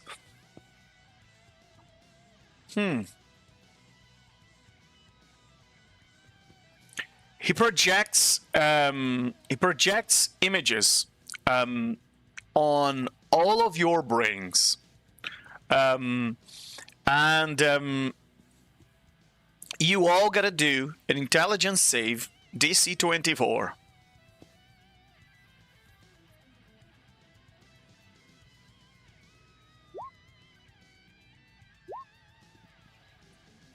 Very well. Yikes. Money Markle and yeah. what table that? Sorry, what you cut off? I can't hear. I couldn't Oh, hear. I said I need to check a feat real quick. I think I can get at it. All right. Mamuxtihul, do you have anything to say about that failed save? It's unfortunate. Very well. I've got Age player, and I think one bonus player. I think it's. I'm not sure if it's intelligence and wisdom. So I have to check. Sorry. If you fail an int, wisdom, or charisma saving throw, you can cause yourself to succeed. You can't use it again until after a short rest. What is the ability you're using? The guarded mind off of Mage. You're cutting off really bad, Money Marco. I'm struggling. I don't know if it's just me, but I'm struggling to get your full sentences. Yeah, I'm only getting like every other word. Okay, let me try restarting my Discord then, as we weren't having trouble. Very well. Did anyone catch what was the ability he said he was using? Something about the guarded mind. but Guarded that was all I mind. got. All right. Guarded mind. If you fail an int wisdom or saving throw or charisma saving throw, you can cause yourself to succeed instead. You can't use this again until you short. Very well. So you succeed. Mamuxtihul, you're the only one to fail this saving throw. To you, Yeah. Loompa and Money Markle look exactly like Lord CU. Awesome. You can't distinguish which one is which. It was a DC 24, right? Yes, a bit too late for you to call something now, as you didn't declare before. Yeah. Well, what I was thinking of probably wouldn't have helped anyway. But yeah, okay, yeah. Fun times. And Loompa and Money Marco look exactly like Lord CU to you. And this effect lasts until you can repeat the saving throw at the end of each of your turns. Fun times. And then Lord CU focuses his attention on the mind of Money Marco and forces Money Marco to do an intelligence save DC 24, or he's gonna mess with your memories, Money Marco. I'm guessing, even though we look like Lord Seal, he kind of There you go. knows where we were placed, right? I Well, passed you to, yes, but that doesn't say that the power remains, that he didn't switch places with all of you. So, yeah. Okay. So, intelligent, you've passed. You passed. You have a -2. So from the +4 you're getting from the auras, you get a. What is your 24. current level of exhaustion? I think I have -2. Where is your current level of exhaustion? Is it 2? I have remember 1. So you have a +2 from the auras. That gives you a 22. You failed that intelligence save, which is that AC is 24. And so, I want to get a. yeah. Money Marco can get what? I don't think I. Never mind. And just to clarify, True Sight does not see through this? True Sight does not see through this. Okay. It's in your mind. It's not what your eyes see. It's what your mind. He's doing to your mind. Gotcha. So he's confusing your. He's messing with your perception inside your head. Loompa, Money Marco, you've Money Marco, sorry. You failed this, and this is gonna be fun. You are charmed by Lord CU. And while charmed in this way, special type of charm, you are not, it's not the same type of charm where you are falling in love with Lord CU and you're going to do everything he says. No. This is a charm where Lord CU goes inside your brain and issues commands that you think are coming from you. You think it's you who are thinking about those commands, but is in fact Lord Siu. You can repeat this intelligence saving throw at the end of each of your turns. You also take 43 points of psychic damage as a result of this. And I'm going to put here the charm condition, but bear in mind that it doesn't operate exactly the same because he's inside your mind, making you believe that those thoughts are yours. And Charmed, though? sorry? As demigods, aren't we immune to the charmed condition? That's said it's not not the regular exact. charm. It's not the regular charm. Okay. Gotcha. Yes, it's he's inside Money Marco's brain, making Money Marco believe that the thoughts that Lord Siu is putting there are actually Money Marco's thoughts, and those are commands to do things. And Money Marco, you think that you look at Mamuxtihil and you think that Lord Siu's been tricking you. He's been messing with your mind. Mamuxtihil is actually Lord Siu in disguise. And he's tricking you with that illusion again. And Lord Siu is Mamuxtihil.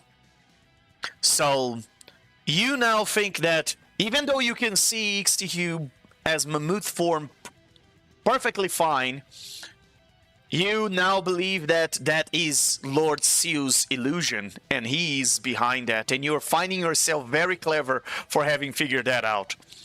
And for the next 2 attacks, he's going to attack with his tentacles on Lumpa. So, first one, that missed, net one. Second one is a 30, which I assume he misses as well.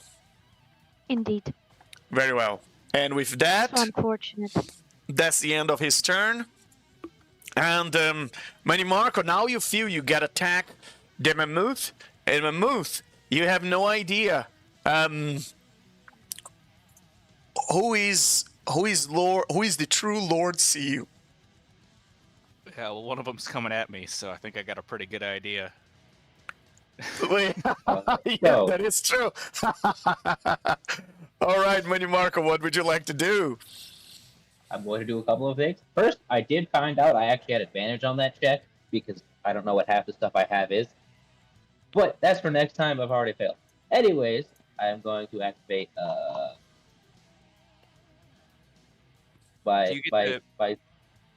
Do you get to make another save on your turn to see if you can get out of it? Yes, at the end of his turn, yes. Oh, at the end. Yeah, Okay. yeah. Gotcha. Yeah. I'm going to activate the Avenging Angel. Very well. I now am flying, and all of you are now required to make a DC 18 Wisdom saving throw or be frightened. And I now have it. And All of it. Everybody. well, everybody who's currently an enemy to me, Okay, so not Lumpa. not Luke. The Death Knight. Everybody who I currently think. So it's the Death Knight and Ixtihil, basically. Yeah. Wisdom save, you said, Okay. right? Yep. All right, the Death Knight rolled a net 20. And I All right. passed a 22. Very well.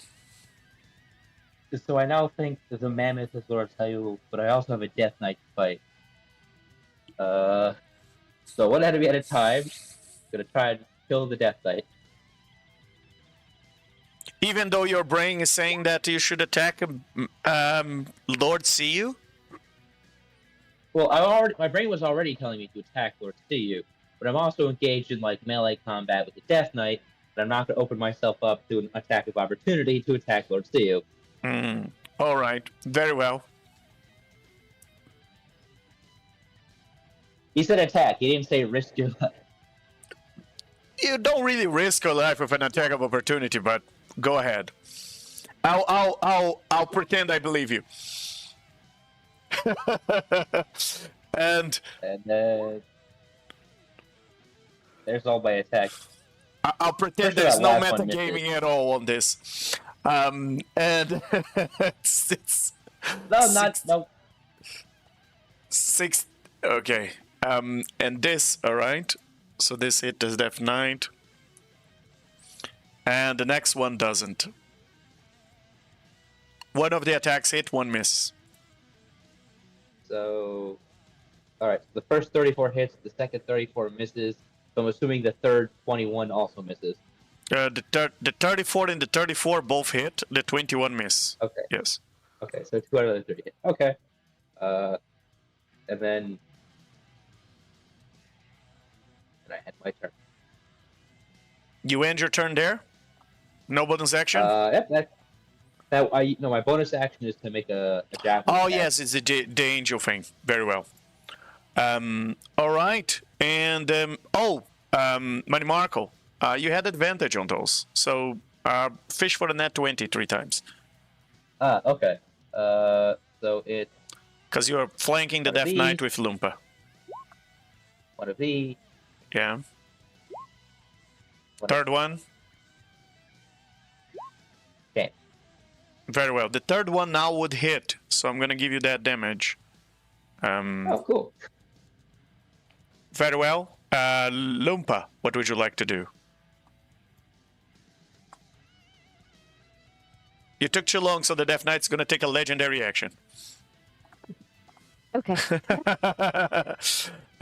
So he moves he can move up to half of his speed and make one dread blade attack. So he's just gonna do one dread blade attack back at Money Marco, and that's a 30 to hit you, Money Marco. For It's gonna hit, right? 13 points of slashing plus 10 necrotic for a total of 23. I have. This is the necrotic damage. It's finally coming handy. Excellent. So now you take 18. And you're down to 50 hit points. Very well. Lumpa, what would you like to do? I'm gonna have to use the actual other effect of it to get the 10d10 out of it. Lumpa? Oh, sorry. Okay, so I will move the blade song 30 feet. But I think I still have reach on Lord Seal, and I'll use You do what? You move the blade of disaster. Very well. the blade of disaster. So sorry. And let's see. Does a 26 hit? Such bad roll. 26 hit, a 21 And a doesn't. 21. Right, so that will be a such bad roll. 26 damage, and as may I ask, how many more turns of the blade song do I still have active, roughly? It's a 1 minute thing, right? Yes. You still have 8 turns. Oh, great. No, not 8 turns, sorry. I have to count from the last session. Wait. You have 3 Yes, 1 turns. 3 more turns. Okay, beautiful. And then I will attack Booming Blade Yeah. with my Humming Longsword again. Very well. So I will go for the Death Knight first. Does the 25 hit? It does not. He parries the attack. Oh no. And then another 25. Yeah, but you have advantage because you're flanking with Manny Marco. Okay, so I'm guessing 25 still for the first one. Yeah. Oh yeah, Second I have one. advantage, you're right. 28 That hits. or 31. Right, so how many hits? Just one? Just 1 hit, yes. Okay, so another 25 and another 14. Describe your attack to us. Um, so I will raise my humming longsword and I will slash him through the middle. Is he on a horse or something? No, he's not on a horse. Oh, okay. Yeah. So yeah, I will use my humming longsword and just slash him. And just to right. slash him, just like as if he was a Just piece of left to butter. right. Very well. And with that, you notice that the armor starts to tremble, and in the Death Knight implodes into itself. And the creature is gone. Oh, all right. Is imploding into oblivion, as if it had to disappear into a minuscule black hole. And now, Ixtihil, you have 3 enemies in front of you. All look like Lord see you. And Manimarco, there's only 1 enemy for you to fight now. Lumpa, what else would you like to do in your turn? I'd say that is the end of my turn, but can I do I know what the situation with Arleth is? No, you have no idea. And Arleth is a good friend of yours. So how come I'm the only one who doesn't have a clue? Well, because turns out, Lumpa, that the fact that you know Arleth the most, you expect the strangest things out of him. You've known him, you've traveled you spell jam with him in the same crew, in the same ship for many years. And you know how curious he can be. So you know that you he just have can too much faith in me. You know? Yeah. I would never That's get exactly myself it. into a situation where I'm dying in a crate. Yes, he's too good. You trust him too much. You overestimated his capacity in this fight, and you think he's probably just found something really interesting that's keeping his attention. Okay. However, Is the other 2 don't know him that well, and therefore they are worried. Okay. All right. Okay. Fair enough. I mean, both you and Arleth became demigods at the same time in the same meeting with Ayo. So yeah, you trust in his abilities through with everything you have. You have a lot of faith on him. This is a good way of capturing your current state of mind. And as a legendary action, Lord See You is going to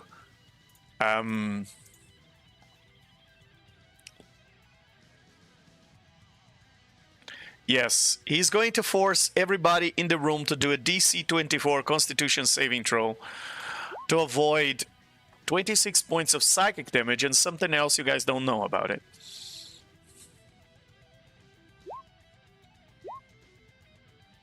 Is this one going to include me?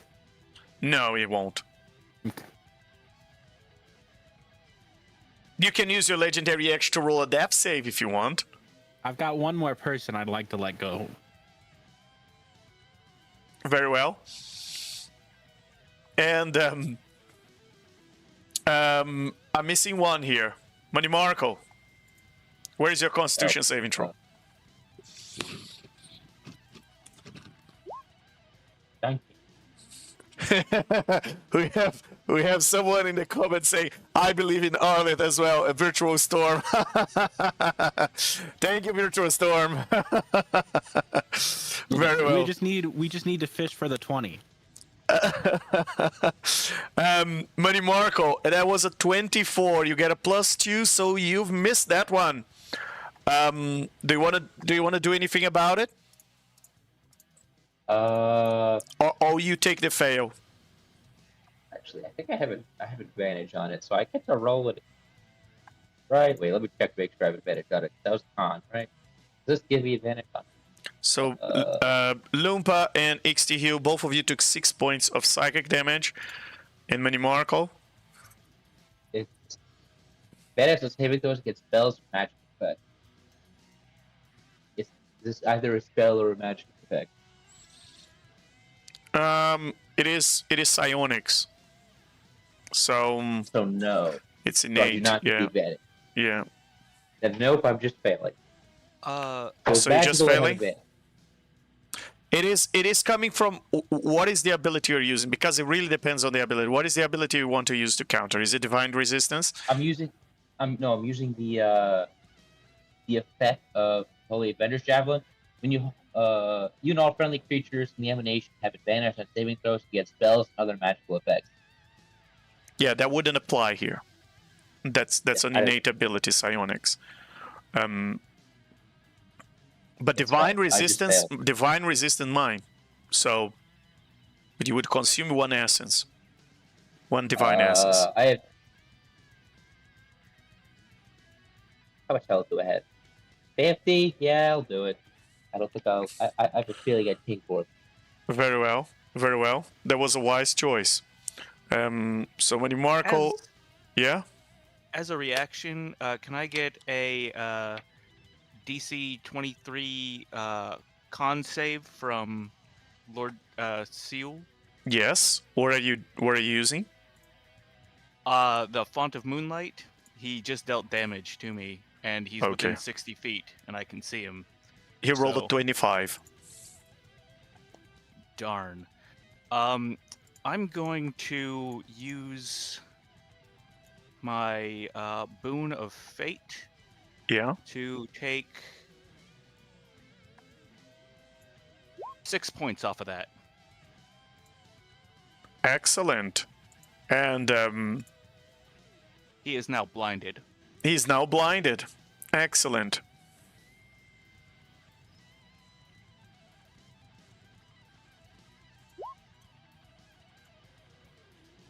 Very good, XT Hill.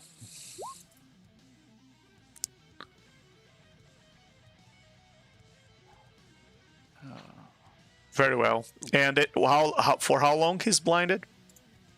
I believe it is until the end of my next turn, or is it his next turn? One second. I gotta- Very well. I just have one question to you. Mhm. Which one is blinded? Is Lord C or is Money Marco or is Loompa? Which one of the Whichever three? one did the damage. How would you know where the damage came from? It doesn't specify that I need to know where the damage came from. It's like a reflection thing. Very well. Okay.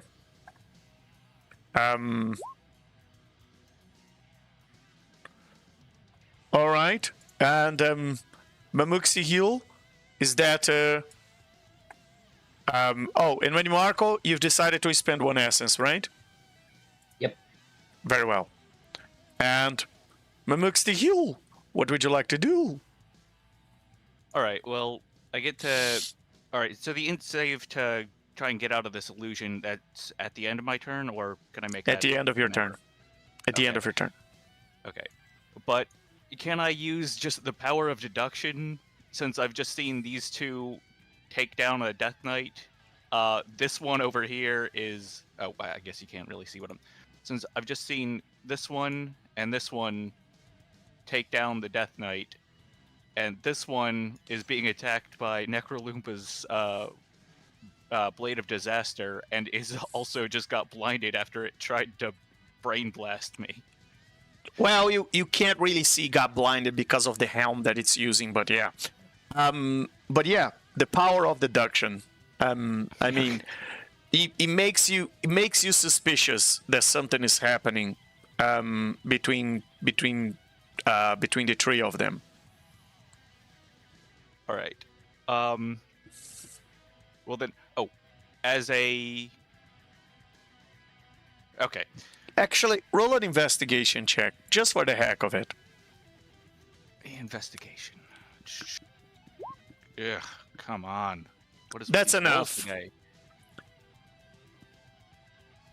All right. So I can deduce that what's going on more or less. You can deduce that that's probably the right one to hit. Okay. And I'm already in my turn, so I can't do a legendary action at the end of that one. All right, that'll have to wait a moment then. Well then I'm just gonna charge headfirst into right up to here, just bam, and start swinging with them tusks. Do I have advantage because of him being flanked by Lumpa? Lumpa, he is not being flanked by Lumpa. You're both on the same size. Gotcha. Lumpa, roll a dex save, or you're gonna be pushed 5 feet away by the Mamuxihu charge. Very well. Mamuxihu, 17, 18, both miss. Okay. Well, that is a bummer. So he's going to then blink step back over to here. And he's gonna take an opportunity attack. Why is he going to take an opportunity attack? Didn't he engage with Lord CU? Yeah, but he teleported. Oh, he teleported. Never Yeah, mind. blink Okay, step is, I've it's missed. no Yes, action, I it's missed. just Yes, I missed the blink step part. Very well. Okay. All right, and with that, that giant mammoth Still got just a goes. bonus action. I Yeah. want to see if I can do anything to help Arlith. I don't think I can, but yeah, no. Okay. Arleth, do you want to use your legendary action now? Because that's pretty much the last Yes, one. If he ends his turn, I will Yeah. do my legendary action. So Mamux to heal. You're still sleeping, Arleth. Now it's my turn. And it's now your turn, and you can Do the roll same again. thing. All right. And you recover your legendary action for the next round. All right. As a legendary action at the end of his turn. Wait, that is the end of your turn, right? I Yes. assume? Okay, yeah. As a legendary action, he's going to the Memixty is going to point his trunk up in the air and cast, and just a dazzling wave of warm healing energy washes over the following area. Oh no, not there. It was gonna be a little bit. He was just going to feel chooses- personal. He was going to feel personal. That original area there was not covering you. Yeah. Warm healing energy radiates out from his trunk and from the end of his trunk and spreads over the group, and the ones that he's pretty sure are on his are just, you know, they're still a little sus, but he thinks he's got it figured out. How So much they're is gonna the get the healing how as much well. is the healing? Oh yeah. That's at level 6, so come on. And let's make good use of this, guys, because this is my last mass cure wounds. Everybody gets 17. Very well, Arleth. I'm awake. After a journey in the world of limbo of the undead, you are finally back awake, and you can finally finish reading your book. And the Bamuxi heal, because those are temp hit points, doesn't heal you. Those 60. So the mass cure wounds does nothing for the wild shape form. Right, but it does it not affect my normal HP?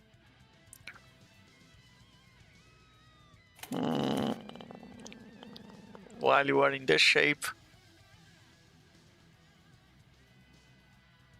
Okay, I'll. Yeah, sure. Okay. What is your normal HP now at?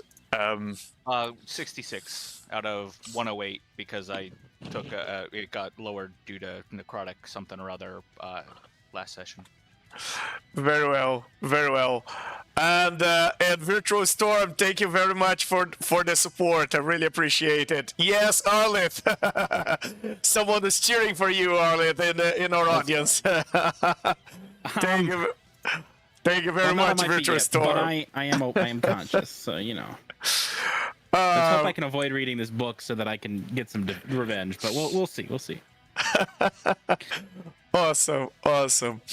And with that, remind me. You were. Where is the? Remind me about your charm, or your condition. It's for 1 hour, right? You couldn't take reactions for 1 hour when you were introspective. That's correct. Yes. And okay, let me check one thing here. I don't like that. What are you checking? What are you checking there, bud? Yeah. I'm just a little guy. All right. So you hyper focus for 1 hour, and in this time you can't take reaction. When you make an intelligence check, wisdom check, or saving throws, you can roll a d8 and add the number rolled to the ability check or saving throw, and you regain the ability to focus your inner mind when you finish a long rest. Very well. All right. So for the time being, you're still very curious. I'll let you roll a wisdom save like I was doing before. For you to try and break your focus and focus on the battle instead, and try and get out of this chest. So okay. Roll a wisdom save. And then, can I add my introspection? So that's my plus my d8. Yes. Cool, because I apparently will need it. All right, so we're Very well. at 24. You pass. 24. It's a pass. And for this round, you are not introspective. For this round, you resist the temptation of reading the books. So go ahead. What would you like to do? Isn't my turn over? Your turn is starting now. I thought because he was taking his legendary action after my turn. I mean, I'll take a free turn. However, I don't think I'm entitled to one. Oh yes. Because I took both of my. Oh yes. Never mind. So yeah, you can't take your turn now. Sorry, that wisdom save, I'll count that for your next round, okay? Because I forgot to click on the little arrow that does this to the turn order. Real quick, I forgot to roll my int save at the end of my turn, so I'm gonna do that real quick. Very well. See if I can get out of the thingamajig. Does a I will be 25 right back. the Yes, illusion? yes, it does. You can now Excellent, see okay.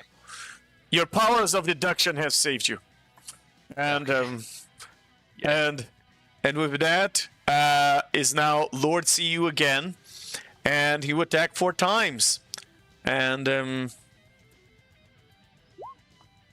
it doesn't recharge that one, and he's going to pull his gun towards Mamuk's heel, and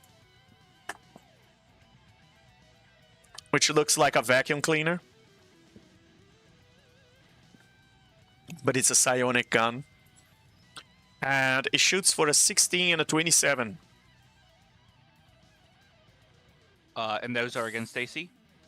Against your 22 AC, right? So yes. Yep. So that's Yeah. So that's 22 points of force damage, which 11 will carry out to your normal form, as you were brought back to your. Wait, what were the attack rolls? 16 and 27. Oh, okay. Sorry, I thought it was 16 and 17. My bad. Yeah. And 16 and 27, and the mammoth form is destroyed, and you are back to your normal form, minus 11 hit points. Is that factoring in my psychic resistance? That's force damage. Oh, right, force damage. Okay, never mind. And how much was it beyond the? Sorry, how much? 11. Was it beyond the, So you should be at 37 now. How do you figure? Was what you had before plus 17 minus 11. My HP before was 66 after taking the healing that I did from the mass cure wounds. Once we get past the temp health. Was 66. I had you at 48 in the token. Right, and that was before the healing from the mass cure wounds. Okay, very well. Which puts it at 66. So what is your current HP? You said it was once we get past the temporary health. Yeah, I took 11 damage to my So normal it's health. 55. So it's 55. Yeah. Very well. Okay. Roll a concentration check for me, please. On the bone power. And now he's going to attack Loompa. And Loompa, you gotta do a DC 24 Wisdom saving throw. Or he's gonna do to you what he did to Manny Marco. And that's how you fail a saving throw. I will divinely negate.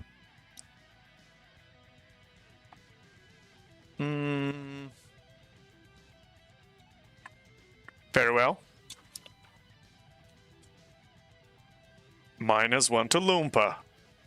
It is the first time I'm actually using it, so yep. Very well. And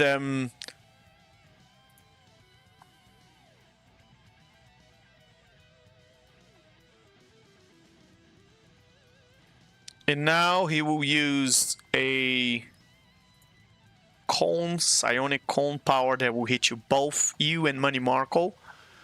Both you and Money Marco gotta do a DC 19 intelligence, DC 24 intelligence saving throw to avoid 35 points of psychic damage.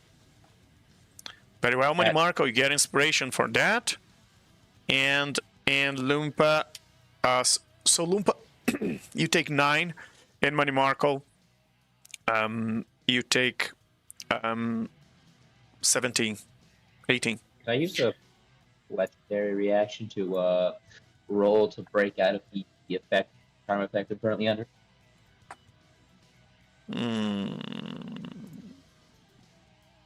I mean, the legendary reaction has a specific text that gives you that enumerates the things you can do. You can disengage, hide, or help.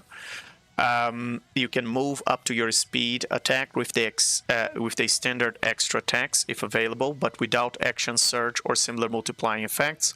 You can cast a spell with a casting time of 1 bonus action or 1 reaction. You can use a bonus action that doesn't rely on spell casting. So the answer to your question is no, you cannot do that. And that is the answer. That is the end of Lord Seal's turn. And Money Marco, we're back at you, and you are pretty sure Ixtihu is Lord Seal's in disguise. And that's the only valid enemy in the field. Now do I roll to break? At the end of your turn. Pretty sure I forgot to do it last round. That's fine. Where is...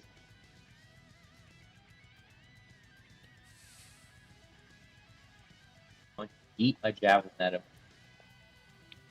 And Ixtihu, you just see Manny Marco shooting at you with a 26 of his javelin. Has he gone mad?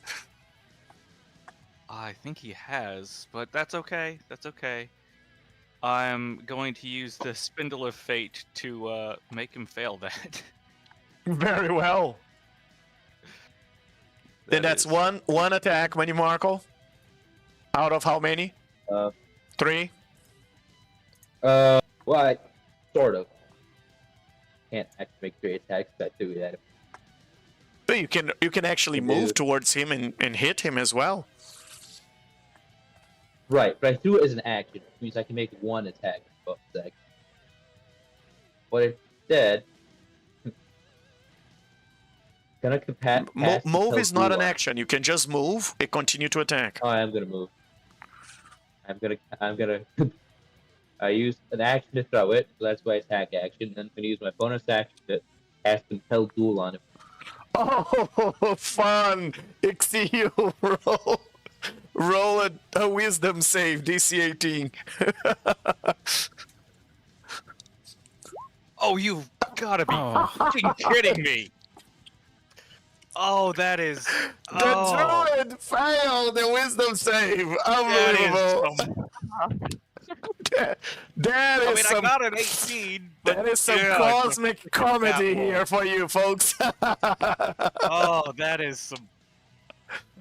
Oh, Oh, can you, it's. Manny Marco? Anybody you, got inspiration they want to share? Manny Marco, you turn to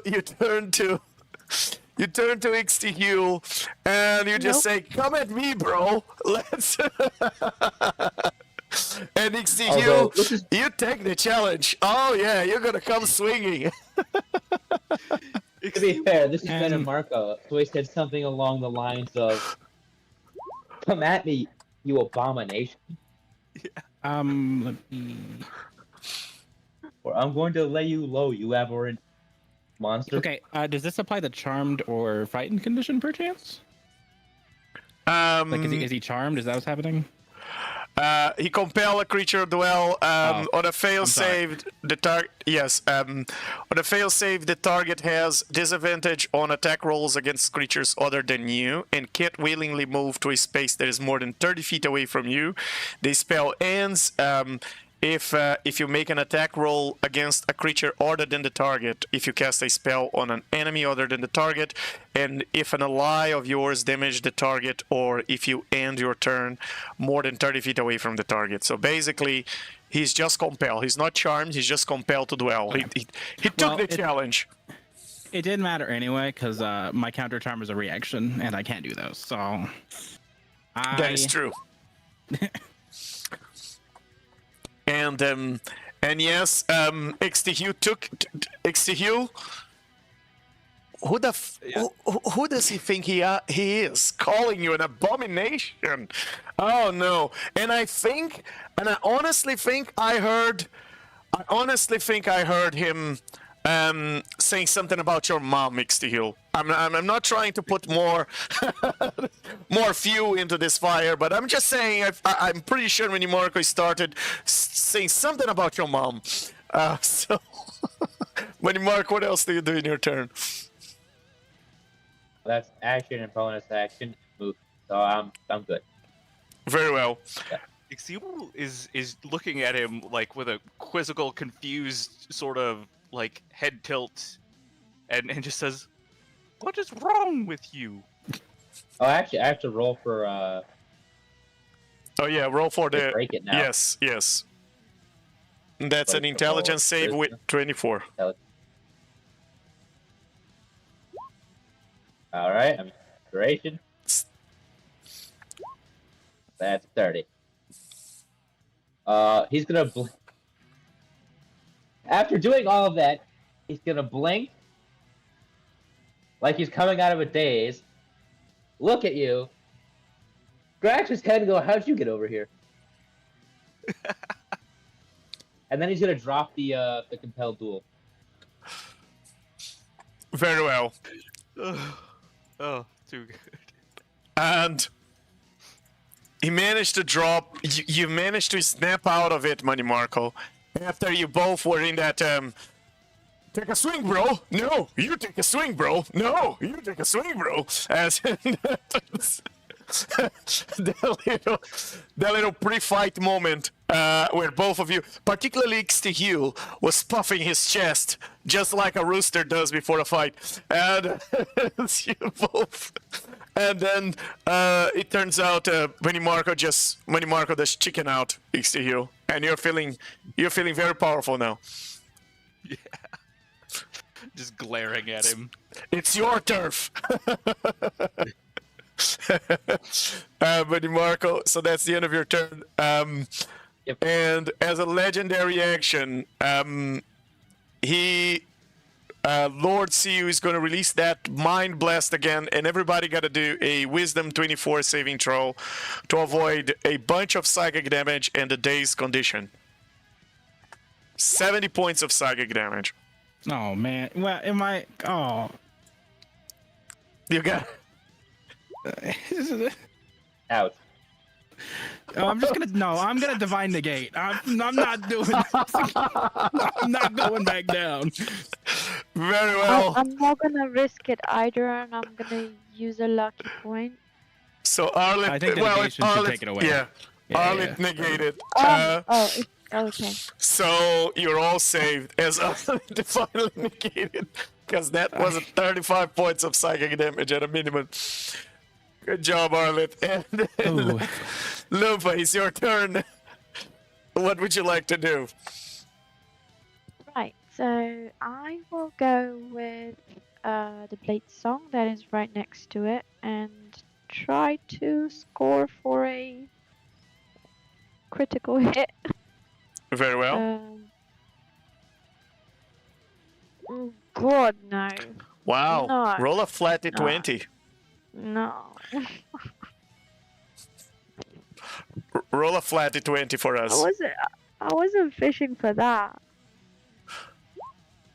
A 10. Oh yes, Lumpa. You try to hit Lord Siu with the Blade of Disaster. You swing a bit too far, and you are on the other side of that, and the Blade of Disaster hits you instead. You just stabbed yourself with your own Blade of Disaster. I mean, Whoopsie daisy. What's my HP? Your HP is currently at 73. So roll 40-12 to see how much is it now. Beautiful. Oh, now I can roll big.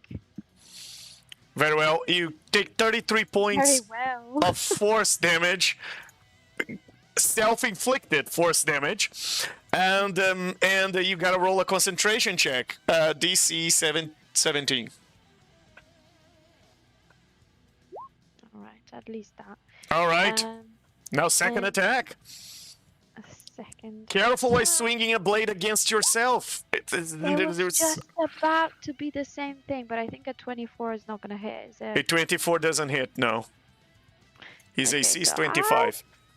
Yeah, unfortunately, I'll resume. When I have to hit objects like the console, yeah, I can do some crits, right? Yeah. But when it comes to the creatures, no way. I will do Booming Blade with the longsword again. So a 35. And I assume that hit, yeah. right? Yeah. Okay. The AC is 25. 28. So both hit for a damage 28 and another 28. Very well. So we'll stick around. Yeah, that's the end of my turn. Fun times. I And will take a legendary. very well. Just a bonus action telekinetic shove this crate back open. But before you do that, as a reaction to taking damage, Okay. Lord CU will apply disadvantage on you, Lumpa, until the end of your next turn. Great. And on all D20 tests. Go ahead, Arlith. What would you like to do? Yeah, I'm just taking legendary action to use my bonus action telekinetic shove to open the crate again. Very well. And as you look outside, you see Hugh and Money Marco just staring at each other as if they are in a staring contest. And you see Loompa, and she seems fairly wounded, more than you ever seen her before. I think since your fight against Vecna and Snowbody, you haven't seen her in such a bad shape. And you notice that she has some cuts they're not even bleeding from, which is probably caused by her own blade of disaster. That's the kind of cut the blade of disaster does. And Lord CU is fighting her one-on-one, mano-a-mano, and that's and that was the end of her turn. And as a legendary action, did he do a legendary action already? No. Yeah, he just applied The one disadvantage to to me? disadvantage to That was a Loompa. reaction. There was a reaction. Ooh. And at the end of her turn, as a legendary action, he is going to push everybody in the room to do a DC 24 Wisdom saving throw. If you fail that, you can't see Lord CU until the end of your next turn. I'm using a lucky point. With Very the well. auras, I think I pass. On a Wisdom one. save, you said? Yes, you pass Oh, I with should the be fine. auras. Yeah. Ah, Plus a d8. And we do have Arlith's aura again now. 7. Yes, you have Orlit's aura, so you passed. Mini Marco I got passed 24 as well. without auras. Very well. Mini Marco passed because Arlit's back up. Very well. And Hugh, what would you like to do? I'm also using a legendary action as per the end of Loompa's turn to use my last wild shape to once again be Memixthew. Very well. Oh, Money Marco. I mean, he's not in compelled duel, but you do think that this was a flex. Yeah. Just before he turns into the mammoth, he gives you a look like, yeah, that was a good call. Calling it off. That was a smart move. He doesn't say it, but he gives you a look that's very clear. Oh boy. As this giant glowing mammoth just erupts in front of your face. Very well. Oh. And with that, what else would you like to do, Hugh? Alright, so for my turn, I'm gonna move up here and just charge once again straight at him and just see if I can slam into him and hit him with the tusks. None of them hit. A 24 doesn't hit? No, his AC is 25. Sheesh.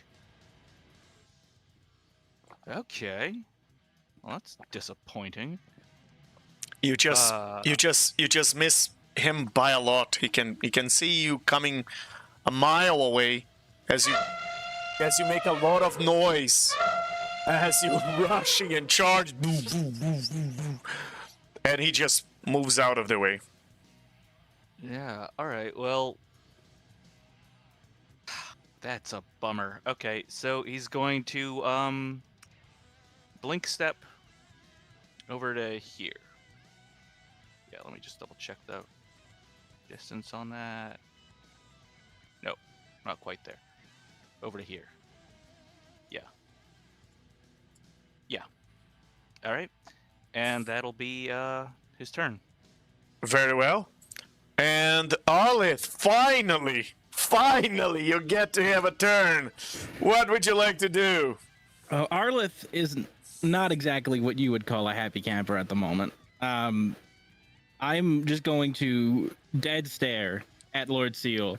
My Jester's masked eyes are going to turn black, and I'm going to cast the spell Disintegrate at an 8th level. Excellent. And now there's no one here that can divinely negate that. So he has to pass this one. There's a lot of ones on my screen, but, that's a lot of damage still. Dex save, DC 27, and he better not hit it.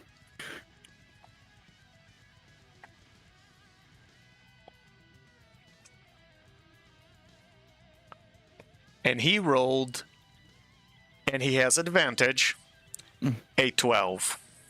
Okay. And Arleth, as someone who came out from the depth, just so that you could do that little ray of death towards Lord Siu and disintegrate him out of existence. As Lord Siu turns to dust on top of that platform that he was standing, now nothing stands, only dust. Only the ashes of Lord Siu are there, and he's gone. But his platform is still there, floating in the air, 5 feet above the air. The metal platform. But the rest is gone. And you guys, finally, after a very tough combat, and you had to bring someone out of the dead to defeat Lord Siu, but Arleth, turns out, was well thought to bring you out of the death as you came to give the killing blow on Lord Siu. And now you find yourselves inside this destroyed laboratory, foul laboratory, with the body of Lord Siu.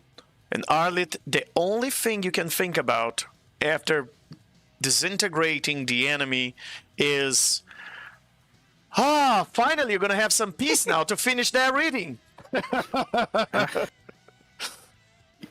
Absolutely. In fact, I could even check the other chest for more reading material. Oh yes, you can.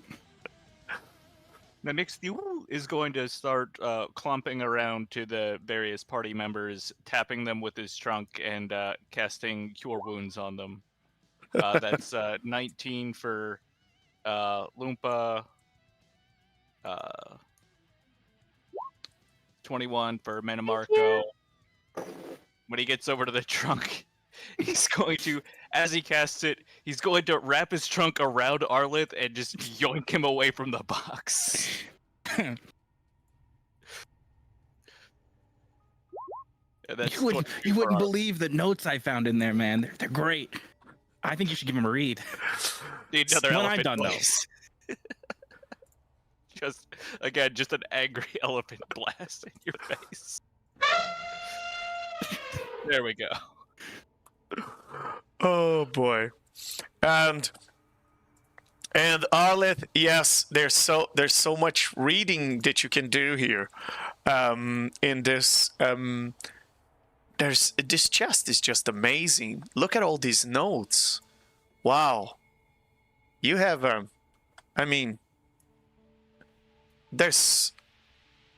they look so interesting. All these notes. This guy knew a lot. And after destroying him, you have a moment of peace, or I should say a few seconds of peace, to look around this place. Arleth, you're already very distracted with that chest. But there are other 2 chests you guys didn't open.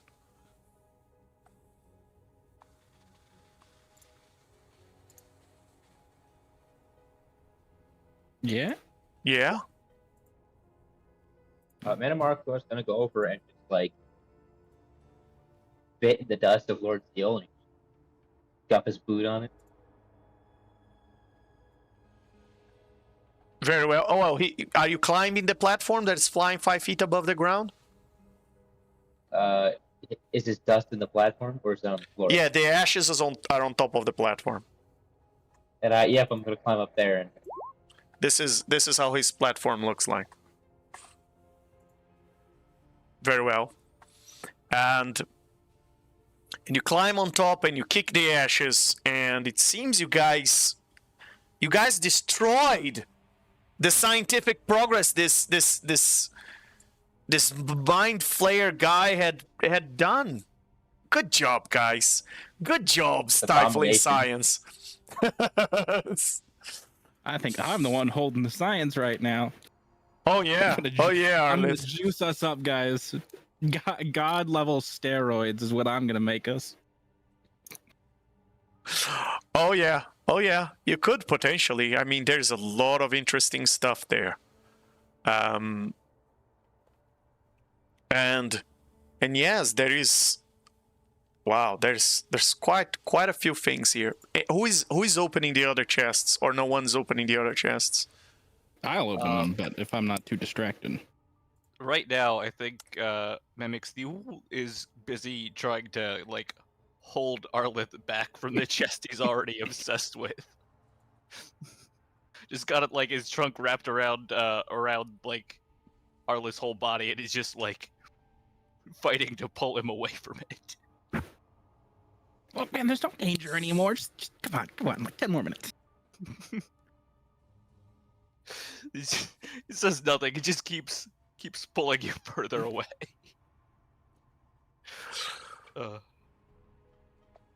Very well. And Lumpa, after There's seeing nothing Many around Marco, Lord after Seal, seeing- right? there's only his platform now floating there. Everything else was disintegrated. And there's Many Marco on top of the platform, kicking the ashes of Lord Seals. Some of it are coming into your mouth. Oh, stop. No, disgusting. I'm running towards one of the chests then. Very well.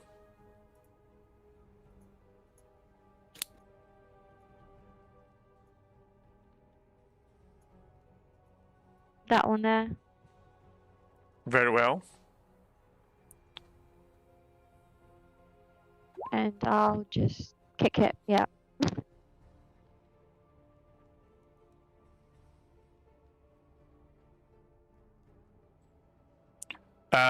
Kicking it doesn't work. As you had learned from your previous experience with this chest, Yeah. you need some sort of telekinetic power. telekinetic. Yeah, shove it.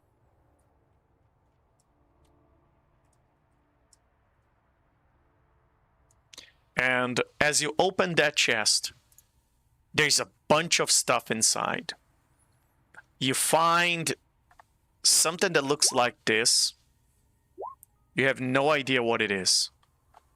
You find what looks like you find a robe that looks like this. And you find a rope of climbing, but it has flashy fibers on it. Not normal fibers, flashy fibers like sinew. And there's a potion of flying, which you recognize because you drank those before. A potion of superior healing, which you recognize because you... There are some crystals inside, which you have no idea what they are for. There is a vial of oil of etherealness. 10 pieces of gold jewelry, each fashioned to wear on tentacles, apparently, by what you can see. You think each one's probably worth about 60 gold pieces. There are 90 ingots of metal that, from a metal you've never seen before, seems to be some sort of alien metal. It looks like the metal that that makes that platform that's floating there in the middle of the room. There are 10 flashwork statuettes.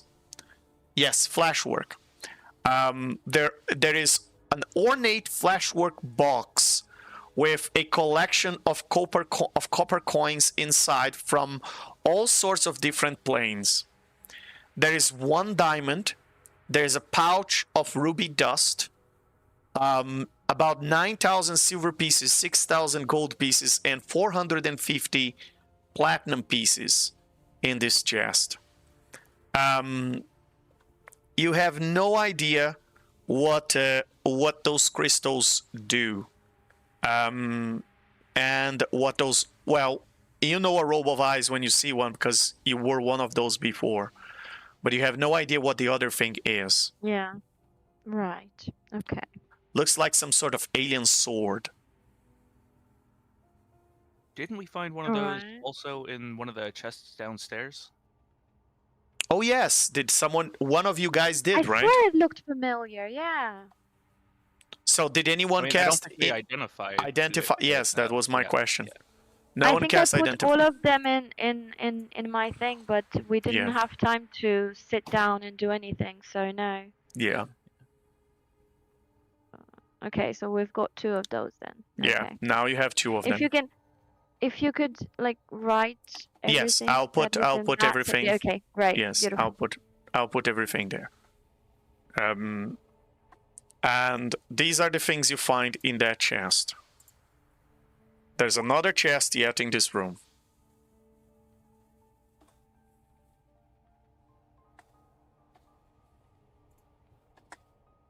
Anyone else? Anyone else wants to open the chest?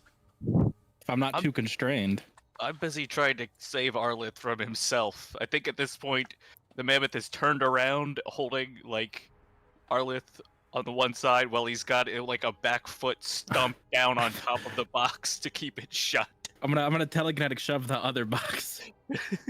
Very well. As you do, there are a few items in that box, and there are also more pages. More pages. More pages. Oh, no. See.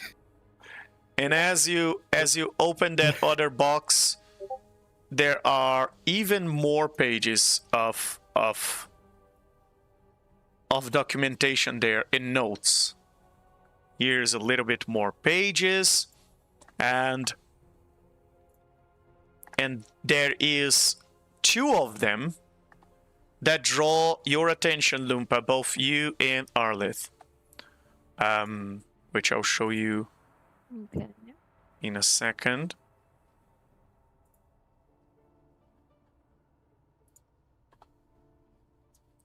And these last 2 ones, they are not the same as the other ones.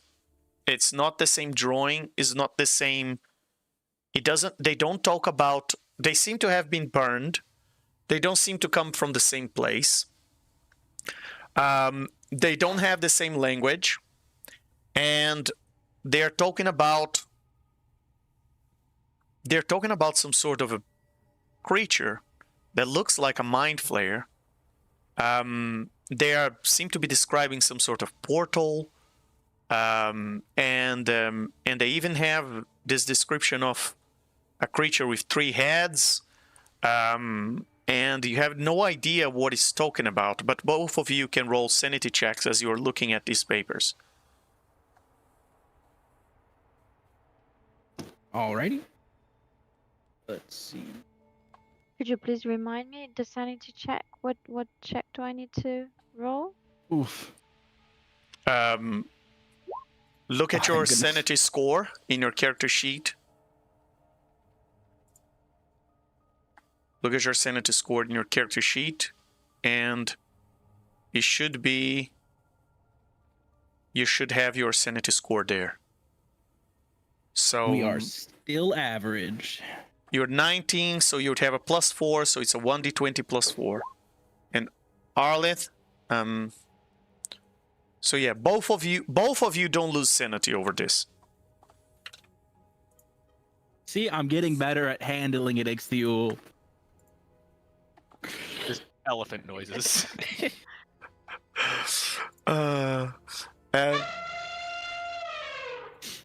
And Thank you.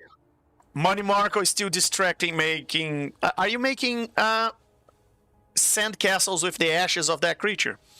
No, But- he's grinding the ashes to dust.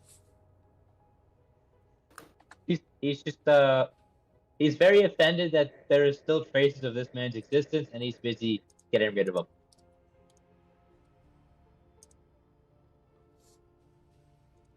Very well. And I must say, there's yes, and I forgot to mention, it's not just papers in that last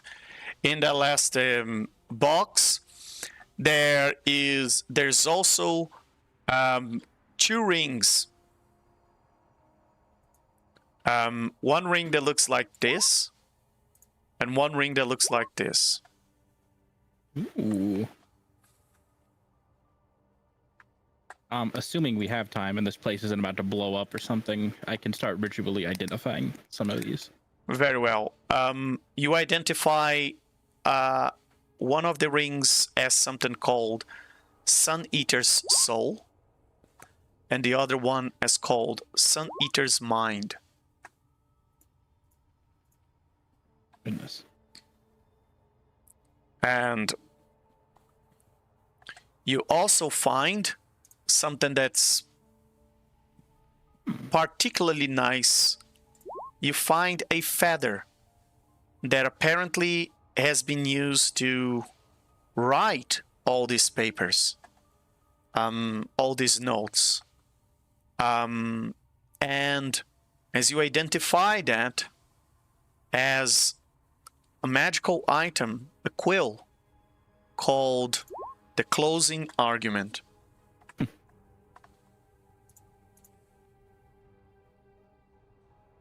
And yeah, it seems that with that you open all three chests, and it seems that you guys finally done with this quest, right? Well, the machinery is broken, the lights are dead, the fetus god's collapsed husk leaking half-formed ichor miracles on the floor. Lord CU is nowhere, and for the moment there's silence as Arlet's still going through the papers, and the mammoth is, I guess, enjoying his form, and reality almost forgets about you guys for a split second.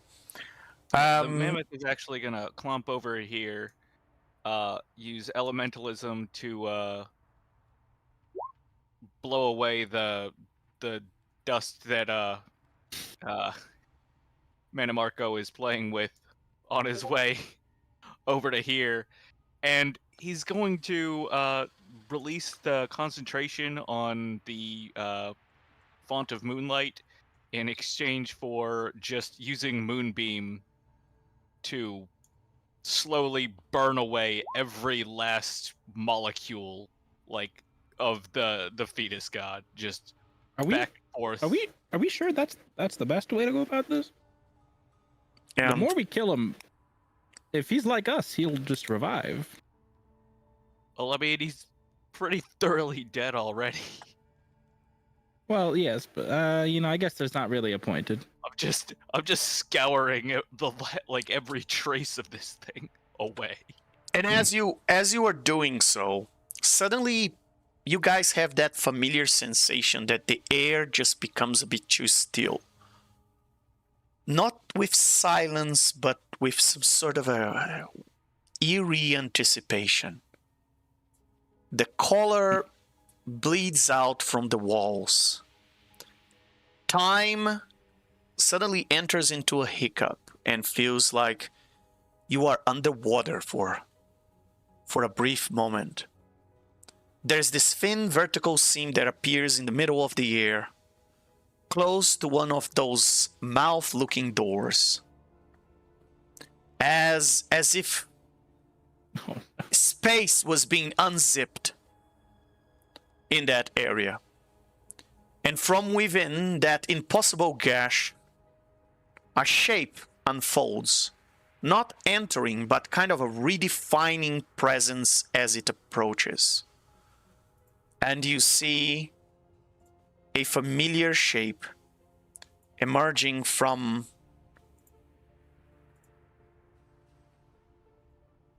what seems to be another portal. You have seen those pairs of eyes before, as that rift opens. And And this time, he's just looking at all of you. And he, as he has done before, turns to you and asks, mentally, is this what you choose to kill? You have slain an idea, still in its cradle, rejected a god born from formula, discarded a spell, but not the hand that wields it. It was never about divinity, this fight. It was only about permission. Come now, little shatterlings. One door leads back to the shore you abandoned. The other leads deeper. Not forward, not down, not even through. Just closer. You are not question-seeking answers. You are the answers, terrified of the wrong question. And he smiles with no mouth, and all of you feel a tug, as if suddenly your senses grow dark, and suddenly you find yourselves floating in the astral sea. That Not As- right?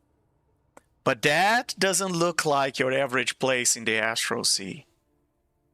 As I you wouldn't say so. drift weightlessly through the silent void of the astral sea, you You hear guys need to worry about breathing.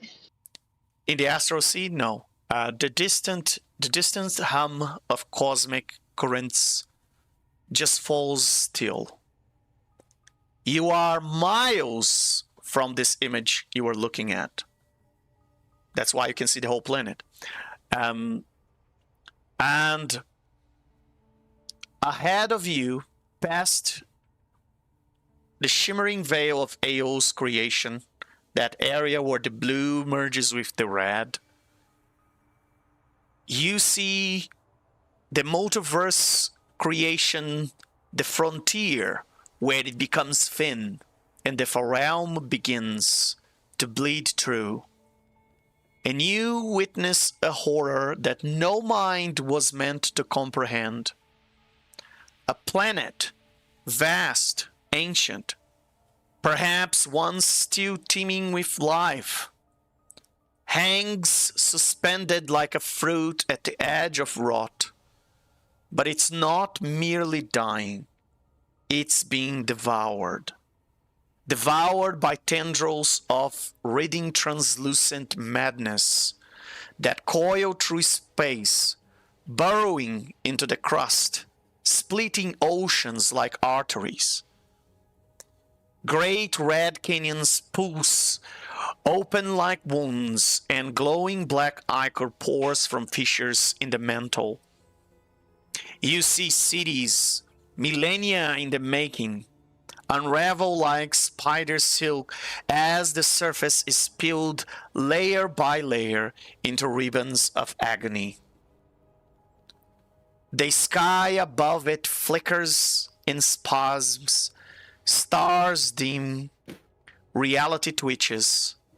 The consuming force of the far realm is not a weapon, is not a god, is something older. A willless hunger, a logic that mocks causality. You feel it even here, pressing against your thoughts like a laugh cloth, whispering truths in shapes your minds still refuse to hold. you realized this world was not the first and is not going to be the last. Fed into the hunger of the far realm, and in the dark, between seconds, a voice not spoken, not heard, but imprinted in your consciousness, whispered to you, "You are not observers. You are next." And still, the planet riddles like it knows what's coming. And still, the hunger grows. And you see here, floating weightless in the edges of the astral sea, an entire planet consumed into the darkness of the far realm. And you realize that what you have been dealing with is far older and far more menacing and far beyond the powers of someone in a laboratory. And you hear the laughter of the void scriber in the distance.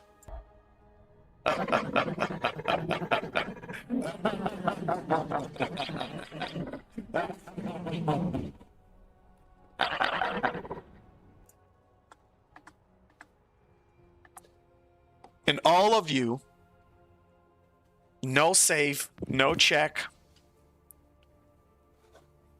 lose 1 point of sanity. And we will conclude this session here. For those of you watching, thank you so much for watching us tonight. Thank you very much. It's a pleasure having you here. If you haven't already, please subscribe to our channel. There is much more coming in the future. And if you haven't already, go check it out, our giveaway. It's in the message board. You have the link there. And we're releasing secret codes on every live stream from now until mid-May, so that you can get your extra entries and get a piece of the loot. Thank you all very much for subscribing. You're awesome. I'm sending inspiration to all of you, and have a good night, and we see you guys next week.